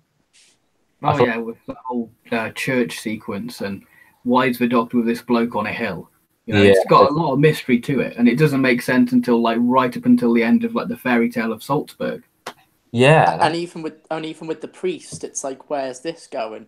I do not want to spoil what the reveal of the priest is. That is one of the best reveals, I think, in Doctor Who history. It was so heartwarming, and it fits with Christmas so well. Yeah, and so much of it leaves you guessing until that end bit. Exactly, it was because you work it out, and you're like, is it? It is. It's like, do you know when Alpha Centauri was revealed and we all just cheered in series not in series 10? It's one of those moments. It's so fitting. Fuck Last Christmas. That's not how you do that character. This is how you do this character. A problem I kind of do have with the story, it's the setting and not the actual place where it is set, because Salzburg in Austria, wonderful setting. I think that is a perfect place to do a Christmas special in. It's the time period. It's not very clear at all, because it starts off and you're like, this is a very lovely period piece, isn't it? It's almost this Charles Dickens-esque Christmas fantasy in a way. And then the landlord pulls out a mobile phone, and you're like, "Oh shit!" Because it's not a story I can really see happening in modern day, and I think it kind of does ruin a little bit of Christmas if it is in modern day as well. Ben, you kind of said a bit last night. What if the guy just happens to have a bit of future technology? I quite like that reason. That's quite a bit of Doctor Who reasoning, isn't it? But unfortunately, I think if it is implied to be in modern day, it does dampen the impact quite a bit. I know TARDIS Wiki doesn't even know It just has the setting as 5th of December in Salzburg. That's it. I like to think it's maybe 90s, just because then, or maybe early 2000s. Then the mobile phone makes sense, but it's still got that out of time thing to it. Yeah. I think it really it needed right at the start of the Doctor to date it, because it's not that it's not in the right time. It's not that that upsets me. It's that you sort of feel like it's this period setting at first, and then suddenly a lesbian couple, and then suddenly you got the mobile phone and you're thinking, oh, maybe this is present time. It's just sort of like that thing of you don't know that at first, so your mind does instantly jump to it not being that. And then when you find out it isn't, it's sort of a bit confusing and takes you out of the story for a bit. Another thing what I like about this, because obviously Helen's not accustomed to Caldor at all, so it's basically Helen learning about Caldor, whereas this story is very much Liv learning about Christmas. Yeah. So I think it's quite nice that it's a bit like roles reversed, really, for those two. Because we do have a bit of a precursor, going, oh, I'll fancy something a bit Christmassy, so let's go there. At the end of Escape from Caldor. You get Liv is very baffled by a lot of things in this story, isn't she? Like, which is great. Which is great because it shows that she is from a different planet. Yeah, it's that Leela quality, isn't it? But it's not her being dumb or stupid. It's just because she doesn't know about these traditions, and it's that thing of when you are raised with these traditions, they don't seem as bizarre to you, but to someone else, like when you find out about different cultures, like how in some countries they eat dogs. That sounds bizarre to us, but to them it's like eating chicken or something. It's just how it is. It's how they were raised. It's how they see it. And for Liv, it's just sort of like this so much weird stuff going on in relation to this made-up holiday in a way. Yeah. Liv was such a highlight, I think, of this two-parter, which is very funny because I've never liked Liv. I didn't like her in Robophobia. I didn't like her in Doom Coalition. Yeah, I loved her in this box set because it just fleshes her out so much. We have that stuff with her sister in the Caldor story, and we have just this kind of Liv being. She's taken the Helen role that Helen had in the Caldor story, and just being quite unaware and exploring these things for the first time. I love the bit where Helen and Liv buy the sausage.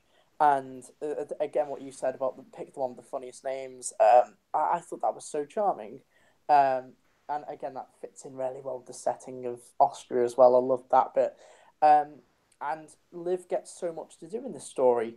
Liv is pretty much one of the protectors. She is the doctor role to these people in Fairy Tale of Salzburg, because the Eighth Doctor's not in that story pretty much until the end, because at the cliffhanger, he gets taken away by the imps and sent to hell. I saw I saw John Torney tweet out a little tease for an upcoming audio, and he says, "I don't want to praise myself, but I may have just written the best cliffhanger I ever have." And I was thinking to myself, "Are you sure you're not talking about the Salzburg two-parter? Because that cliffhanger was awesome." Yeah. I can't remember what my first point was now. I can't praise this two-parter enough, to be honest. So I'm just going to talk a little bit about Fairy Tale quickly. I just think that it's just got some great twists, like we've said, and it's a nice story what expands on the companions. I think that's what we've all agreed on practically, and it's just really heartwarming. Like it's what you want from a Winter's Tale, but you think everything's gone wrong, and then it just comes so good in the end. So do you think we're done with that two-parter? Just one more point. Do you ever feel that Doctor Who itself, the TV show, praises it on being scary, and it's just not really? It doesn't really try to be scary. I noticed that a lot with the Moffat era. It's like, oh, we've got a really scary episode coming up, but it's just not that. I feel that this two-parter perfectly envisioned, again, what Ben says about what a Christmas special can be. Because Doctor Who, I think, is becoming scary again with Series 11. With Tim Shaw, he's a very threatening villain, and those kinds of almost reavers in the second episode of Series 11, my mind's going a little bit blank here, they were quite creepy as well. So this proves that Doctor Who can do creepy and Christmassy. It is time, I think, kids start to get scared again in the actual show, and they are starting to get scared again. So please look at this story, Chris Chibnall, and just see what you could do with a Christmas special, because downright, I think one of the best Christmas specials the show has ever done. Definitely agree with that. So what would you rate both stories then? For me, I think I preferred Fairy Tale of Salzburg just that edge more than Better Watch Out, which is very weird. Because Better Watch Out, I think, has a much better first act. It's kind of the second act, it's finds in its little way, and then the third act, it's fantastic. While Fairy Tale of Salzburg, just the way it ties up everything, and there's the threat of the imps, and the third act with the Krampus and the priest, who again we won't mention, which was beautiful. So I'm going to give Better Watch Out an 8 out of 10, and Fairy Tale Salzburg a 9 out of 10. And overall, this two-part gets an 8.5 out of 10. It's just so good. And it'd be very interesting if maybe on my re-listen, maybe I prefer Better Watch Out more than Fairy Tale Salzburg. They're so amazing in their own right. Me saying that Fairy Tale Salzburg gets a 9 isn't diminishing Better Watch Out. Better Watch Out does certain things better than Fairy Tale of Salzburg does. So I think what I best can describe as they complement each other so well. Even though they do different things in the same plot, they just complement each other so well. And I think that's really what you want in a box set. Definitely. So, Luke, what do you rate both stories then?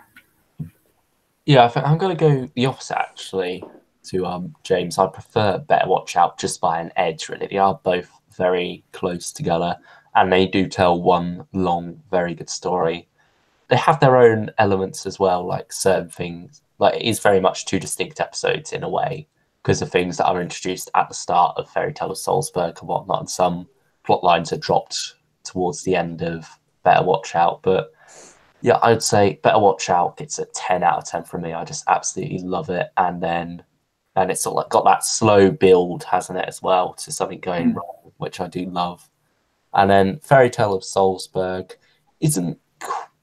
It's still very, very good, but I just feel like it treads water a couple of times, like not too much, just in terms of the plot. It's not quite keeping the momentum going, and then certain things are a bit too convenient, but it does all work ultimately, and it all ties together nicely. So I will go 9 out of 10 for Fairy Tale of Salzburg. Yeah, I'm gonna agree with Luke with the ratings. I think Better Watch Out is definitely a 10 out of 10, and it's definitely a story I can see myself revisiting on numerous occasions. And then the Fairy Tale of Salzburg, I'm gonna give it a 9. I think that they're so brilliant in their own ways, and like we've all said, that they do something completely different, but they feel the same at the same time. So let's move on to the final story, Seizure by Guy Adams. Now, this is very much Guy Adams taken a bit of a love letter to Shirley Jackson's most famous book, The Haunting of Hill House. So yeah, what do you think of this story, James? Definitely the weakest, I think, because the first two stories were so strong. It kind of goes back to my own personal feelings where I just couldn't give two shits about the 11. I think it's just a bit of a boring character, and I think a bit saturated as well. The setting of inside this TARDIS, very Lawrence Miles. I really did enjoy that, but unfortunately, in the second act, it kind of does drag a little bit. Even a little bit in the first act, you're kind of a bit like, all right, where's this thing going? What's happening? So with Seizure, I think what Seizure Nap does is it tries a little bit too hard to be the scariest story in trying to envelope itself in darkness in this dying TARDIS. Well, Fairy Tale of Salzburg and that two-parter was the scariest in the set because it didn't try to be scary. It just naturally was with the theme of it. So with Seizure, I don't know. It just felt a little bit like, oh, we're just going back into the 11 plot. And I did mention with you guys before, Big Finish kind of did fuck themselves over a little bit by introducing the 12 in the Time War, because I think this was a perfect opportunity to kill off the 11 in order to set up the big bad of the Ravenous, because they disappointed me a little bit, and it's the fact they're a generic clown kind of thing. They're a little bit too inspired, a little too Pennywise inspired, I think, because I don't really get the whole thing of, oh, the Time Lords are just scared by this. The only thing the Time Lords fear is this edgy bunch of clowns that kind of eat you, but don't really eat you, they just touch you. So it was a little bit rough there. So I kind of did think if they did add the element of just completely killing off the 11, again, they couldn't have done that with the 12 and stuff, but if the 12 wasn't introduced, if they killed off the 11, it really could have set up the Ravenous even more better for the next two box sets, because they're your focus now. You know, the 11 had his thing in Doom Coalition. That was his thing. I think it's time for the Ravenous. And it's like an Infinity War when Thanos kills off Loki. The very reason the Avengers got together, it's that whole builds up this new villain, showing they can just crush the previous villains so easily. And I think that is a missed opportunity. There are a few missed opportunities in Ravenous. I think with every story, I think there was a missed opportunity. We mentioned before of Liv leaving the TARDIS for a bit in the Kaldor story. In the Salzburg two-parter, there was a missed opportunity in killing off Helen, I do feel. And I think in this one, there was that possibility, but of course they couldn't do anything because they got greedy with the Eighth Doctor Time War. And there is little bit of a missed opportunity to think with more exploring the essence of a TARDIS as well, because they are inside it a little for the entire thing. It's a funny one, isn't it? What's your thoughts? Yeah, just quickly on your comment on the essence of the TARDIS. I think it's funny because we have that sometimes with the classic series and even a new series with Journey to the Centre of the TARDIS, where it's this huge world that you could explore. But, obviously on the budget of a TV series, you're just running down the same corridors, aren't you? Here, audio, you could explore more, but yet we're stuck running down the same corridors. That's an interesting point. I immediately saw where you're going with that. Invasion of Time-esque, isn't it? But if they turned down all the filters and all turned off all the lights, really. Yeah, I felt like it just needed a bit more than just the corridors, really, because they're just quite bland, I think. Yeah. I feel like it was the right duration. I feel like any longer and it would have just been a runaround. Yeah, I feel like it was a runaround as it is, but I definitely agree with what you mean. Timing-wise, it got it right. It couldn't stretch out anymore because it's only 46 minutes in total. And I think that's the right length. I think I'll go on. I'm just saying, I don't want to make it out like I hated the story. I actually really kind of enjoyed it towards the end. But again, I think the lack of focus, in a way, of what the fuck's really going on. Do you want to explore the TARDIS? Do you want to focus on the 11th? Do you want to focus on the Ravenous? A little bit too many things boiling, I think. Yeah. So I think the best thing about this story, I think, is the atmosphere. That it plays very much on the unsettling. That there are moments throughout the story where you expect a jump scare. Like, I'll happily say that. There are moments where you think it's a classic horror trope. Oh, there's something. Oh, it's not going to happen. It's anticlimactic, but that's how horror works. It plays on those anticlimax. You think that, oh, it's all over. Then bang, it happens. What you're expecting, And I think the Ravenous themselves as an idea, I thought it was quite interesting that they use fear to flavor their meal. I thought that was quite an interesting idea. And that's one thing I enjoyed. And the decaying TARDIS, it kind of goes back to that circus thing, what you said. It kind of reminds me of like a horror house, but it's like a psychological thing playing tricks with you. And it kind of takes me back to the Doctor's Wife with what House was doing with Amy and Rory. Along those corridors, like aging Rory and that kind of thing, really. Yeah, it sort of needed a bit more of that in some ways, didn't it, this story? It could have played up to that a lot more. I feel like it was like Guy Adams thought, we've had all the character stuff previously, let's just do a good, scary Doctor Who story, and I don't really think that worked out. No, I think it overexposed the Ravenous a bit too much. Like when they first showed up, that was a brilliant voice, I think. And Oh, it worked definitely. really well. It's very creepy how it was slowly stalking Liv and she was talking to her and whatnot. I think that was very good, but after a while, it just got you'd heard it too much, you were overexposed to it, it didn't work anymore. And like you said before about the whole idea of it just eating people by touching it, that completely ruined it because that isn't mentioned until a bit later on. Like at first, you'll just talk about eating people, and you think that's quite a gruesome idea, you know, that it'll actually just take a bite out of Liv or something. But then you find out, oh, it just has to do that one touch. And I think, in a way, you could sort of like see why they'd think that would be scarier because then one touch and you're gone. It's sort of like scarier Yeah. if you're actually there, but when you're listening to it, it's not as scary, is it?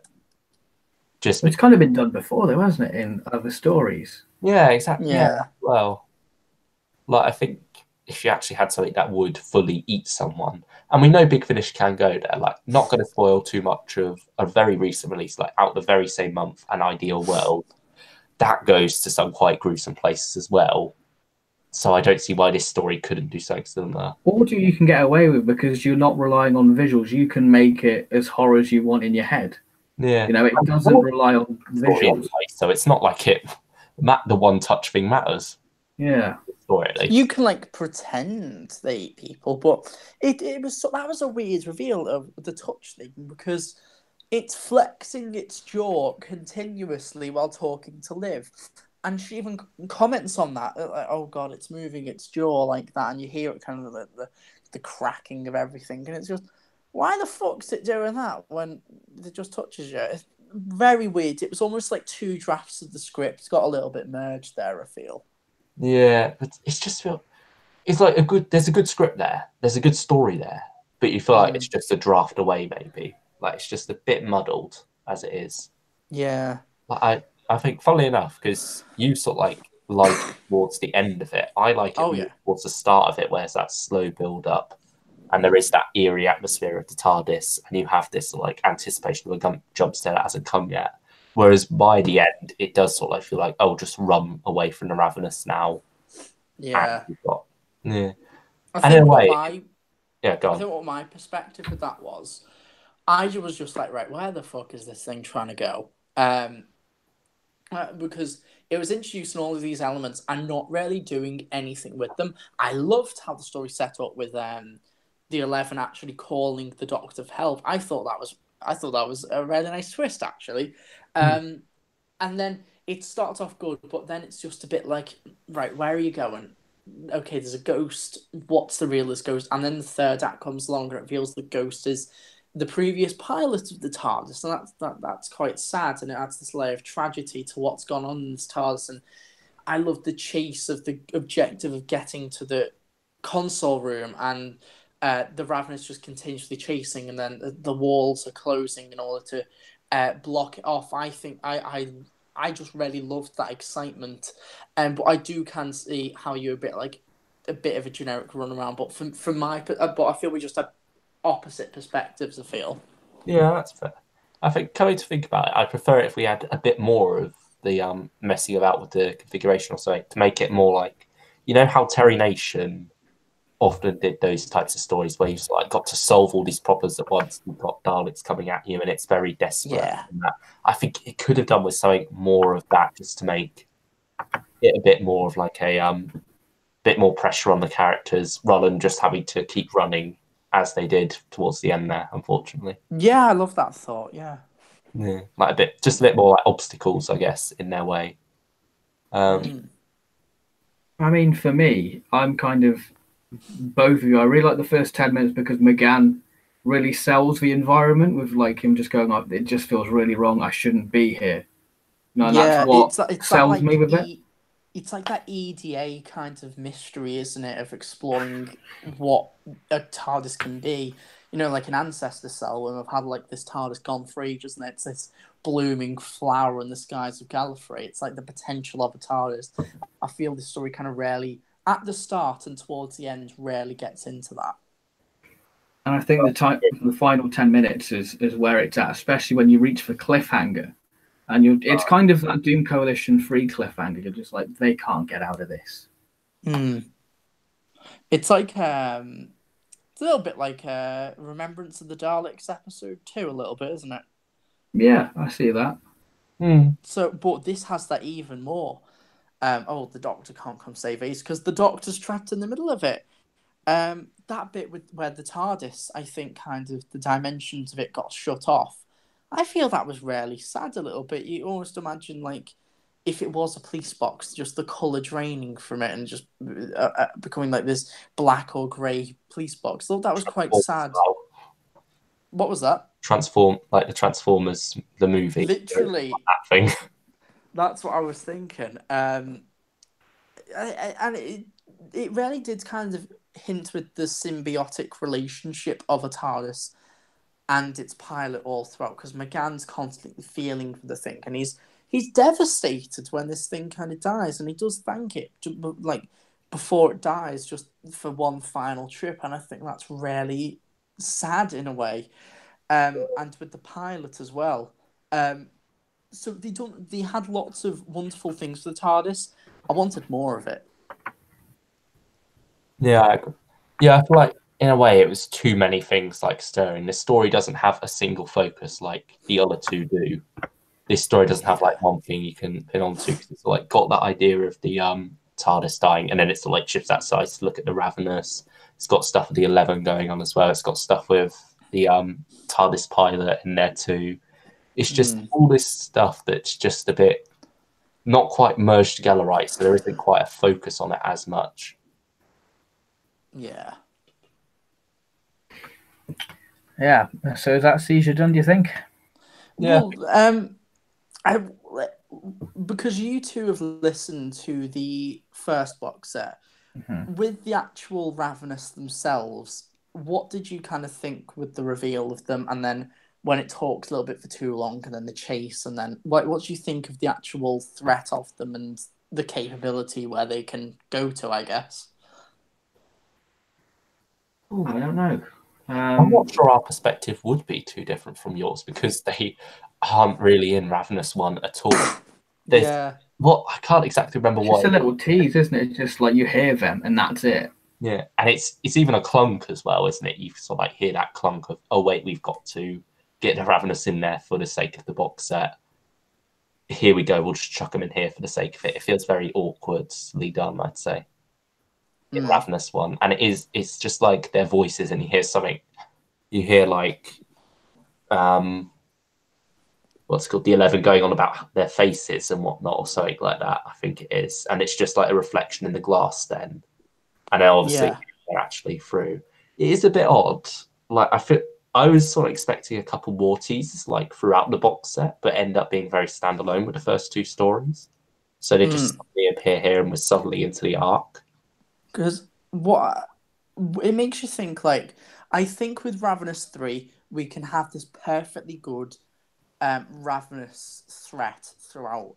But I think with the fourth box set, you need to introduce something else. And we did speak about, like, the great vampires, maybe bring them in. Yeah. Perhaps, Luke, you like the idea of that they're, in fact, related. I kind of like the feel that in that universe where the vampires came from, they were almost at war with each other in a way. And I think if our universe in the fourth box, it becomes a battleground of the vampires and the Ravenous, I think that's a super interesting concept to think you could explore. But with the Ravenous, for two more box sets, it makes you think you're spreading it a little bit thin. Yeah, I do wonder what they're going to do, like how, because obviously at least the first episode of the next box set has got to be connected to the arc. It's got to be like Ravenous related because of that cliffhanger. Yeah. Then you wonder how much of it is going to be like all Ravenous based, or if it is going to be more standalone stories just in the horror vein or something. Yeah. Yeah. It feels like. I guess they've got to have the 11 back in the next box set as well because of the cliffhanger as well. Yeah. Yeah. So I just don't know. I'm not sure the Ravenous themselves on their own can stretch out through that. But like you said about the great vampires, because they are vampiric in a way, the Ravenous, the idea that they're draining energy through touch and whatnot. Yeah. That's how they're doing it. It does sort of feel connected to that. And since they are both connected to the Time Lord's deep history, I feel like there's got to be at least some form of connection there. Like maybe the Ravenous are a biological weapon created by the great vampires to hunt Time Lords or something like that. Yeah. That'd be really nice, that would.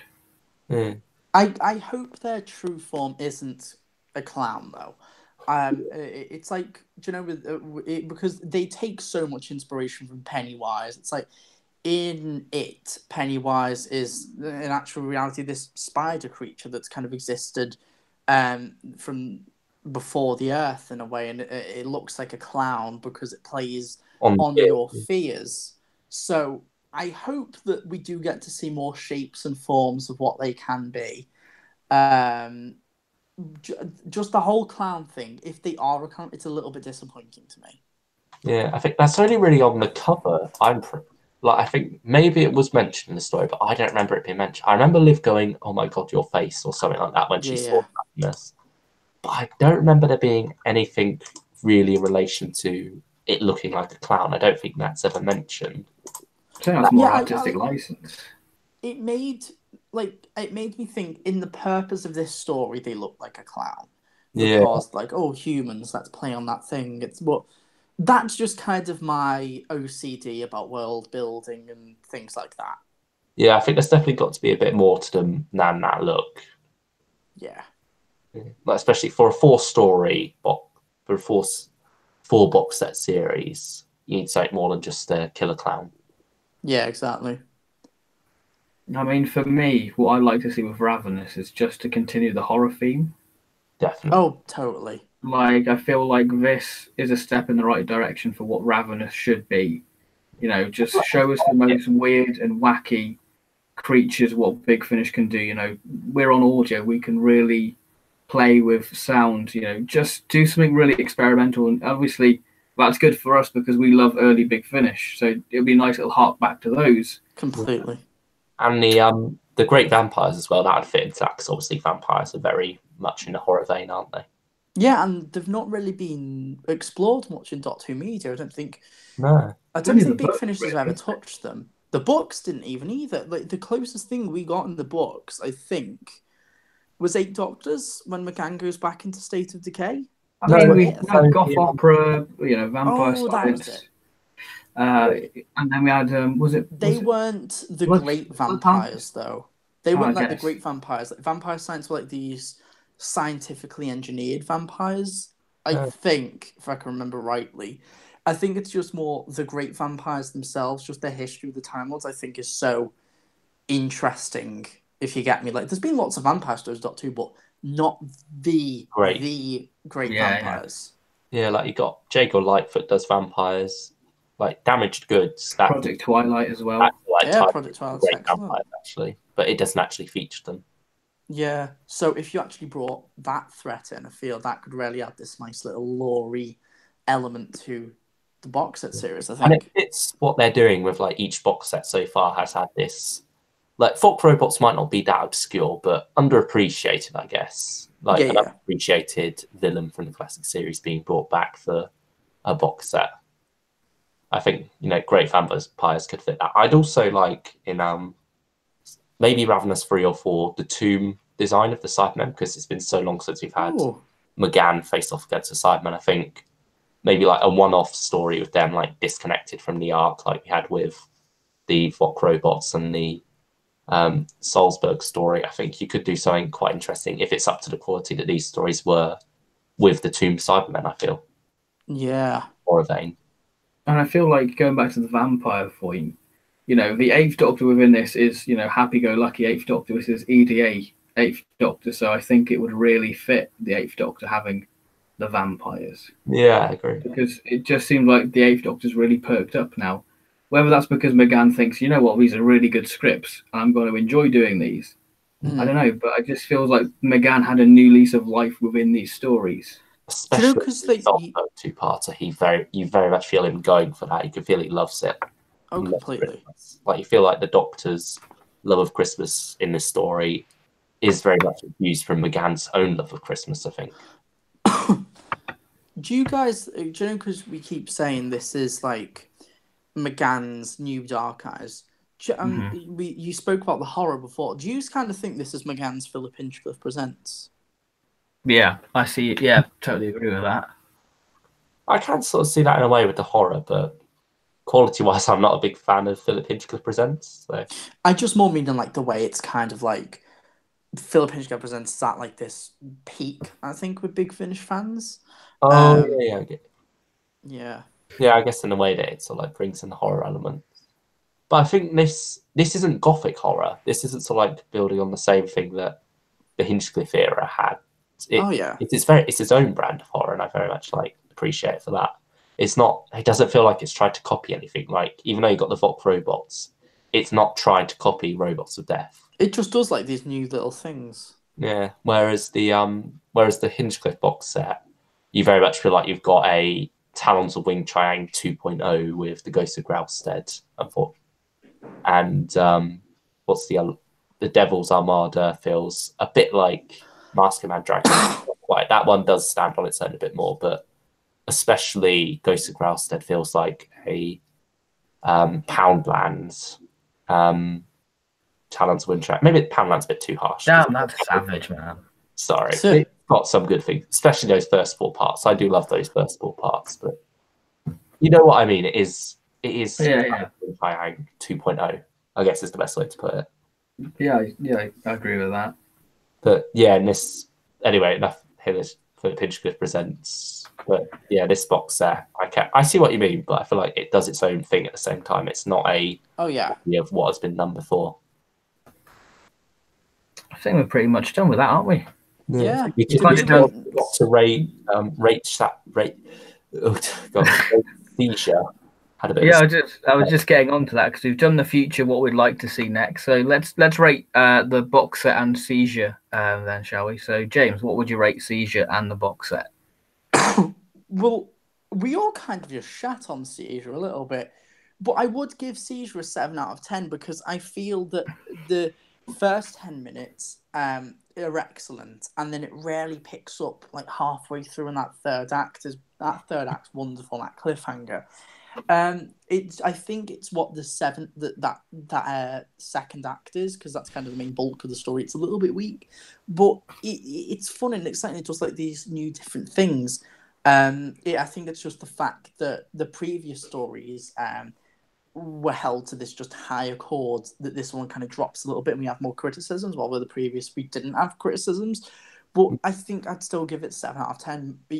It's enjoyable, and I would listen to Ravenous 2 again, including Seizure as well, because I think there's probably more things to find when you listen to it, and maybe when you know what happens and how it ties together, it doesn't make it drag as much. So 7 out of 10 I still would agree with. In terms of the entire box set, I want to give Ravenous 2 a 9 out of 10. It's just this set of consistently good stories, and that is what you need. Even Seizure, I think, is a good story. It's what McGann needed. It's what fans needed. It's what I bloody needed, because I was kind of sick about picking up a release and it being shit. So it makes me excited to see what comes next. And I don't think April, I think that's when Ravenous 3 comes out next. I don't think April can come fast enough, because I'm hyped. Yeah, so Luke, what's your rating for Seizure and the box set as a whole? Yeah, I agree with James that we probably did complain about Seizure a bit more than is representative of our feelings about it, because I do quite like it. I think it's all right, but I think following on from the 2 stories you had before, it isn't quite as good in a way. But yeah, maybe on future listens there is more to pick up there. You know what to expect. It might improve. I think it probably will be a story that will improve on future listens. But yeah, as it is, it was a bit all over the place. I want to be generous and go 7, but I'm feeling maybe a 6 for the moment, a bit more. But yeah, I think I'll probably go 6 just to be safe, because that does sort of sum up my feelings on it, because there was a lot of wasted potential, I guess, and it does feel like just what's it called? Like it's there for the sake of the arc, if you know what I mean. Yeah, I get you. It's just done to set it up, and it sort of feels like it puts that first a bit too much and doesn't try to be a really good story in its own right, as much as it should. Which, I will be honest, kind of surprised me because Guy Adams coming in was sort of like what I was looking forward to, because it has been Matt Fitton and John Dorney doing these box sets for a while now. Since like they've been doing them since what's it called, Dark Eyes 4, really. Like do Coalition 1 and 2, you had a couple of other writers in, but Matt Fitton and John Dorney also wrote some for them. Then by the time you got to Doom Coalition 3, it was just them two through to the end of Ravenous 1. Here we've now got Guy Adams coming in, who is a writer I very much appreciate. I do love so many of his stories. I feel like he's a very good writer. As I mentioned before, he does fantastic dialogue.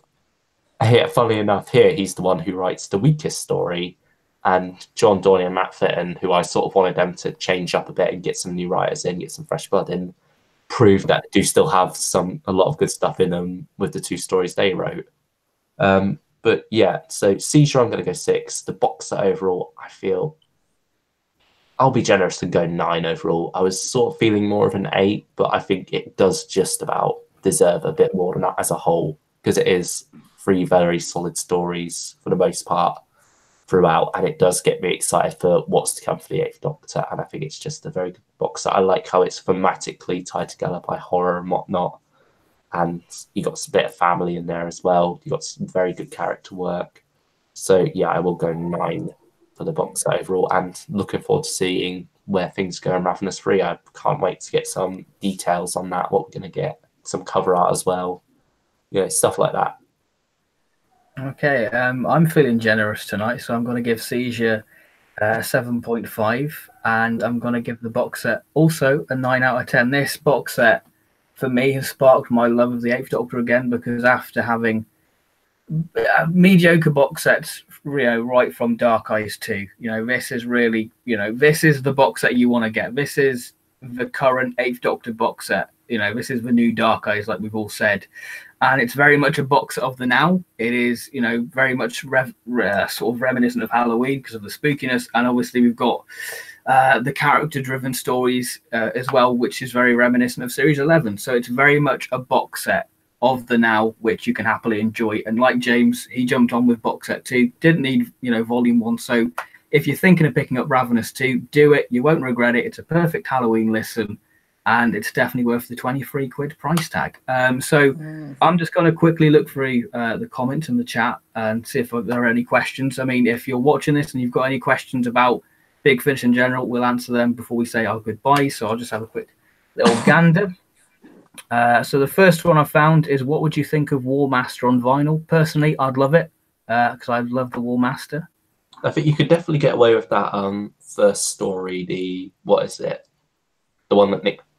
Beneath the Viscoid, isn't it? Yeah. Yes. Yeah, that's very standalone. I think you could get away with just sticking that on its own on vinyl.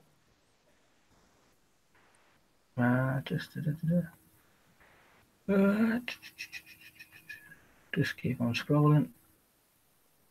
I think that's it, actually. They've had a right little discussion, haven't they? Yeah. I mean, I'm just trying to see if there's any questions. I think that's it. Ice Lord 99's loving Ravenous, which is good to hear. Time Agents isn't really looking forward to the Comedian trilogy by the looks of it. I think you just got to go in with an open mind, haven't you? I mean, the 5th Doctor's the Big Finish main range Doctor I look forward to the most. I agree, yeah. He's the most consistent in my eyes. He's followed that up with, but I am actually looking forward to it because the writers that are writing for it. Fair enough. I think we're all done now. I think, chaps. So that's Ravenous 2 all wrapped up. I'm sure. One other thing, I want them to do the 10th Doctor and Martha. Isn't quite a question, but we could shift that into one if you wanted. I mean, I think Free Management said no. I think they've asked her, but she's just like, no, I'm not doing that. Really? Yeah, I thought she said that. Nah. I mean, it'd be interesting because I think Martha is a character you can do a bit more, because I feel very sorry for Martha because she's literally left, isn't she? Just like, oh, I miss Rose, and she's just literally a punch bag, really. I think Free Management, she's bit of a popular actress in America now. Yeah, I And think she's got a couple doing of like series, hasn't she? Yeah, and she does like these big long series. So I think she must maybe just be happy with doing what she's doing and maybe leaving Doctor Who behind a little bit. Mm. Yeah, But I would love to see more Martha, obviously, because I think Martha's great. I think you could even have a Martha and Donna set. Yeah, Yeah. I loved their dynamic in the Sontaran two parts, so I'd be up for that. Yeah. And also, I think it would be good to get Martha and Mickey back for some Torchwood stuff. That's not 10th Doctor, but I feel like there is some room to explore them in there as well. Once they get free management, I'm sure they will milk her throughout all the ranges. Yeah, definitely. I think that concludes us, isn't it, chaps? Yeah. Yeah. Right. Sorry, off your outro there, mid-flow. Yeah, I was just going to say thank you very much for watching. We'll hopefully be back next month with the 7th Doctor New Adventures. If the reviews are good, you'll see James here. I'm sure we'll make James buy it, and we'll discuss that in great length and detail. So it's great to be back. Thank you for tuning in. We'll be back tomorrow, possibly on my channel, possibly on Scaramondas for Whoville Night Council, where we review Rosa, which normally starts about 10:30, isn't it, or 10 o'clock? Yeah. So, stick around for that to know our thoughts on Series 11 and, support Whoville High Council because it's got all of us on it and it, really helps us out. So thank you very much for sticking around and enjoying us waffle about Big Finish. Anything you guys want to plug? Nothing really. I'm going to do my Ravenous 2 review anyway on my channel, Jarek Reviews, obviously. I'm doing my ongoing series of Series 11 reviews, which usually quite immediately after the episode is out. Maybe might be the day after with some of them, but usually as soon as possible with Series 11. And that is what's going on my channel. I'm debating reviewing the vinyls. Might not be as highly polishedly edited as my previous vinyl review. I do quite a more casual look over, a bit similar to Chris Griffin's kind of little live streams in a way. But yeah, I'm going to be quite active on there, so be sure to subscribe, please. And also, we do have Night Thoughts coming back, hopefully, once we're halfway through Series 11. Me and James 2 do. weeks. So that'll be interesting because obviously opinions do change on rewatch. So it'll be interesting to see how our opinions have altered since rewatching some of the episodes. Luke, anything you want to plug? Unsurprisingly, no, because damn. Dead at the moment. I'm afraid maybe a revival someday, but it's that thing you've got to. Once you start it, you've got to stick with it. Like I've had 2 revivals now, I think, where it's just been one video and then it's died again. So if I do come back, I'm gonna have to properly get into it and not just be a one and done thing. But yeah, I've had thoughts, but for now, nothing's happening. So don't get your hopes up. All right then, that's us done for the night. Thank you very much for joining us, and hope you have a lovely night and enjoy Doc 2 tomorrow. So thank you very much, and goodbye.